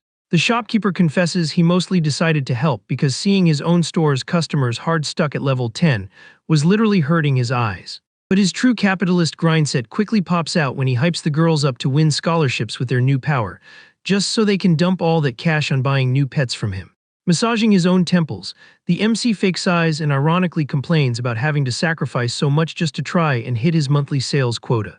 With the skill showcase wrapped up and the future bags secured, the tutor claps his hands and announces today's class is officially dismissed. The students start filtering out of the giant auditorium chatting super excitedly, saying goodbye to the professor with massive respect. Lu Yu waves back with a chill smile, totally missing his toxic ex watching him from a distance with another student. The guy next to Bai Yue notices her completely frozen staring at the tutor, and asks innocently if she's really simping that hard for the speaker. Sighing realistically, the classmate admits the new professor is incredible, but advises the blonde to give up because the guy is in a completely different league. Yue's ego instantly boils over, and she snaps furiously, revealing that this perfect guy actually used to be her boyfriend back in the day. The student's eyes go wide and he lets out a nervous laugh, thinking the girl must be telling a really terrible joke. Losing her mind, the toxic ex screams at her classmate, demanding to know why it's so hard to believe she actually dated the prodigy professor. Spooked by her massive freakout, the guy figures she's totally delusional and says he's going to go grab some meds from the nurse, leaving her alone in the hallway. Furious about being treated like a crazy person, the ex-girlfriend pulls out her phone cursing everyone out, determined to prove they're the ones who are actually confused. Opening her messaging app's block list, the girl takes her ex's contact off block as fast as humanly possible. Swallowing her pride, she types up a friend request confessing she regrets everything and begging him to let things go back to how they used to be. With an anxious smile on her face, the blonde woman waits, completely certain her old partner will accept the request on the spot. The reality check hits like a truck when the system flashes a giant red alert saying the message failed because she was blocked by the user. Going into a full-blown meltdown, Bai Yue grips her hair screaming down the hallways, absolutely raging that she's getting hit with so much disrespect. Far from that drama, the scene cuts to the glass door of one of the university's infirmary rooms. Inside, the student who got folded in class is resting unconscious on a bed, getting treated by a female doctor, and the tutor in glasses. Checking the crazy damage, the doctor asks with major concern if the kid actually committed the insane mistake of pissing off a Radiant Sun class master. The suited professor shuts that theory down instantly, clarifying the guy responsible for this massacre actually has the stats of a rank 10 starry sky class tamer. The doctor, ID'd by the system as Lu Zhu from the elf family, calls cap on that info, finding it impossible for someone at that level to drop such brutal damage while perfectly keeping the kid alive. The expert keeps scanning him and points out that the leftover purple magic flames are actively working to keep the patient's vitals perfectly stable. The tutor in glasses scratches his chin completely baffled, struggling to believe that the arrogant new manager has the insane microcontrol to pull off something that complex so easily. Stressing over campus politics, the man asks if the student is going to be okay, noting the Luo family would cause a massive crisis for the school if he actually got unalive. Closing her eyes and letting out a long sigh, the healer chills her coworker out, guaranteeing the kid isn't going to fade away. Wasting no time, Lu Zhu summons her magic healing fairy, which drops an emerald light over the banged-up body to speedrun the recovery. Shook by the healing spell, the suited tutor realizes the tiny fairy actually belongs to the highly respected royal family of nature elves. The magic creature floats above the injured student, dumping an intense emerald glow that completely stabilizes his internal damage. Bathed in that restorative energy, the kid finally regains consciousness and slowly opens his eyes. He sits up in the infirmary bed looking entirely lost, asking the teachers why he ended up in this place. The man in glasses reminds the student that he tried to 1v1 the new tutor, and got absolutely clapped by just a tiny spark of purple flame. Grabbing his own head in frustration, the guy complains that even though he's a legit heir with a rank S talent, he's never managed to outscale the genius Lu Su. Salty about the massive power gap, the kid asks how the stat difference between him and the new professor can be so ridiculously huge. The red-haired doctor calmly explains that there are way rarer talents sitting above his tier, and there will always be someone who outscales him. Defeated and sweating bullets, the patient looks down, admitting the shopkeeper's strength is genuinely terrifying and completely broken. Hearing the tutor's name makes the healer blink in surprise, connecting the dots that this 18-year-old guy looks insanely similar to Lu Su. At that, the coworker in glasses agrees with her read, pointing out the physical similarity between the two is pushing 70%. The woman flashes back to the old rumors she heard from the elders about Lu Su's cousin being born with a glitched talent origin. Her memory projects an image of an abandoned kid walking through pouring rain after getting exiled from the family without a trace. Rocking a super serious face, she deduces the exiled kid just respawned with absurd power and wonders how the Lu family is going to handle the update. Thinking about the incoming threat, the doctor concludes the old relatives are going to have to choose between taking the L and recruiting him, or trying to permaban the kid for good. The scene shifts to the quiet hallway of the university's boys' dorm later that afternoon. Inside one of the rooms, a blue-haired guy is hyping up how the new tutor just deleted a veteran, using only a basic magic spell. Throwing his hands around excitedly, he explains the professor managed to completely stomp a much higher-ranked opponent with zero effort during the live dem. The student leans toward his dark-haired roommate who's reading a book and asks if he really doesn't have any FOMO about seeing that up close. Pushing the idea, the guy suggests that with his friend's genius talent, taking the manager's class would definitely unlock some divine-tier techs. Without taking his eyes off the page, Lusu shuts the idea down with insane arrogance, claiming an inexperienced tutor isn't even worth his time. The prodigy kid scowls, strictly locked onto his own goals, feeling that his absolute top priority right now is something else entirely. In his head, he's plotting to fuse his 2-rank S talents, but gets super salty realizing there's a heavy magic rejection blocking the skills from merging. The student's brain gets hit with a flashback from 12 years ago, showing the massive, ultra-luxurious main estate of the Lu family. In those past visions, little Lu Su and little Lu Yu were running happily through the courtyard, innocently playing like two inseparable bros. The kids' playtime got cut short when the mansion's adults announced with massive hype that the magic test results just dropped. The stats revealed little Lu Su had awakened the highly coveted golden dragon shadow, making the elders incredibly proud. At the exact same time, young Lu Yu also stunned everyone by awakening the overpowered sacred dragon shadow with the exact same max tier rating. One of the elders praised the boys with a super ambitious look, guaranteeing that if the two teamed up, the family would totally dominate every other bloodline in the country. But little Lu Su clenched his fists, consumed by a dark jealousy, mentally raging over why his cousin also had to spawn with such an insane magic buff. Controlled by that selfish vibe, the kid aggressively shoved his cousin, completely shattering the bro bond they used to have. With an ice-cold glare, the kid secretly decided life would be way better if he was the only one running a god-tier build in the house. The memory skips to the mansion's massive restricted library, a zone packed with forbidden files and ancient secrets. Digging through the heavy shelves, little Lu Su pulled a special tome and celebrated finding the exact exploit he was hunting for. Reading the worn pages, he found out 2 dragon-type talents could be merged to craft the supreme, unbeatable double-rank S ability. Flexing an expression of pure villainy, the kid decided that if his cousin wasn't running such a broken build, they could have actually been a happy family. Snapping back to the dorm room present, the roommate waves his hand trying to snap the prodigy out of his long zone-out. Being super persistent, the blue-haired guy recommends the new professor's classes again, swearing the buffs would be massive.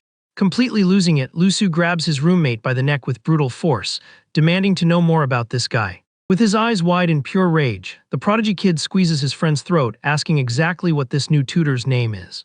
Choking and basically out of air, the student writhes in pain and stutters out that the guy who ran the open class is named Lu Yu. Hearing his absolute worst nightmare confirmed, the air drops his roommate instantly, leaving him collapsed on the floor coughing and gasping for air. Sweating cold in the shadows of the room, Lu Su is completely shook by the universe's irony, stunned that his useless cousin actually pulled up as an elite pro.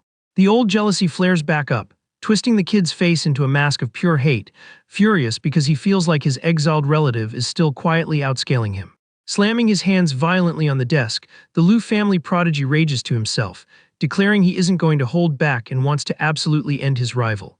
Later that evening, the old director is walking through the lobby talking excitedly about finally letting the manager buff a pet for him once he's fully healed. Professor Liu Luochen agrees with the veteran, matching pace with the MC, who is now rocking a stylish red jacket. The group's walk gets interrupted when the shopkeeper looks up, spots a super familiar face, lets out a dry laugh and asks what he's doing here. Posted up in the courtyard under the sunset, Lu Su is wearing a white hoodie and glares at his cousin, pointing out it's been a really long time since they last saw each other. Caught totally off guard by the heavy tension, the instructor looks back and forth between the two guys, confused and asking if they already know each other. Flexing an ironic vibe, the MC confirms the info, letting his coworker know they don't just know each other, they actually have some serious beef. Triggered by his exiled relative just being on campus, the kid in the hoodie mutters, acknowledging the rival really had the guts to show his face again. Throwing the trash talk right back, the tamer in the red jacket agrees with being called brother and asks with total fake politeness if he's been doing well. Losing his cool facade, Lu Su lets all his saltiness show, angrily demanding to know how the guy managed to awaken magic again. Finding his panic hilarious, the manager claps back asking if it's really that crazy, and says he actually has a super personal question to ask him too. The arrogant student narrows his eyes, totally suspicious of his relative's mystery tone, and demands to know what kind of question he wants to ask. Rocking a dark, razor-sharp look, the MC gets straight to the point and asks in an ice-cold tone if the stolen magic talent is actually being useful. Without waiting for a single reply, the shopkeeper snaps his fingers, unleashing a crushing storm of blue energy that instantly traps the entire courtyard. The overwhelming pressure of the spell catches the prodigy kid totally lacking, forcing him to instinctively back up against that level of raw combat power. Bathed in his cousin's dominating aura, Lusu tries to shield himself from the wind, sweating bullets, as he realizes the massive gap in their current power scaling. Looking at the energy grid trapping him, the hoodie kid goes into shock, realizing his rival just materialized his own taming space straight into the real world. Teleported into a massive natural paradise, the student tries to keep his tough guy act up, screaming that this scenery doesn't scare him and demanding his relative show himself. He scans the mountains and trees of the mystic realm looking completely lost, feeling his own stats getting totally gapped inside that crushing domain. Out of nowhere, Lu Yu spawns in a flash of lightning and grabs the opponent by the neck with a ruthless grip, lifting him into the air with zero effort. Choked by the shopkeeper's iron grip, the arrogant kid squirms in pain, grabbing his cousin's arm and struggling to beg him to let go. Glaring at his prisoner with absolute disgust, the manager roasts the kid for being dumb enough to try and merge someone else's talent, calling the whole move purely pathetic. With his ego completely shattered, Lu Su loses his mind, screaming for his relative to shut up while channeling all his magic power for a brutal counterattack. Answering the master's desperate call, two massive legendary beasts spawn on the field: the giant golden dragon and the majestic white sacred beast. Flexing all its protective rage, the gigantic golden reptile charges through the air, letting out a deafening roar, ready to completely delete the enemy tamer. However, the MC doesn't even take a step back against the massive rush, using just a simple hand motion to completely block the monstrous magic. Hitting the crushing defense, the spell gets instantly cancelled, and the air is violently launched backward, crashing into the grass of his own illusionary space. Walking slowly toward the downed kid, the professor flexes an ice-cold posture, announcing he can finally answer his earlier question about getting his powers back. Staring down at the opponent's humiliation, the manager confirms that the magic skill he recently awakened is, without a doubt, incredibly useful and absolutely unbeatable. Looking at his relative from head to toe with a blank stare, the shopkeeper sighs, shakes his head, and declares that whole attempt at fighting back was just pathetic. Dumped on his knees on the floor, the prodigy student grinds his teeth until they almost bleed, foaming with pure hate over being called useless trash by the person he despises the most. Refusing to accept this pathetic L, Lu Su completely loses it and decides to gamble everything on one final strike. Consumed by hate, the kid screams that he's going to make his rival feel the true destructive power of the giant golden dragon firsthand. Answering the master's desperate call, the legendary beast bursts into the arena glowing with an insane intensity. The massive reptile lunges forward and lets out a deafening roar, ready to dump all its crushing rage right on top of the shopkeeper who is just standing there waiting.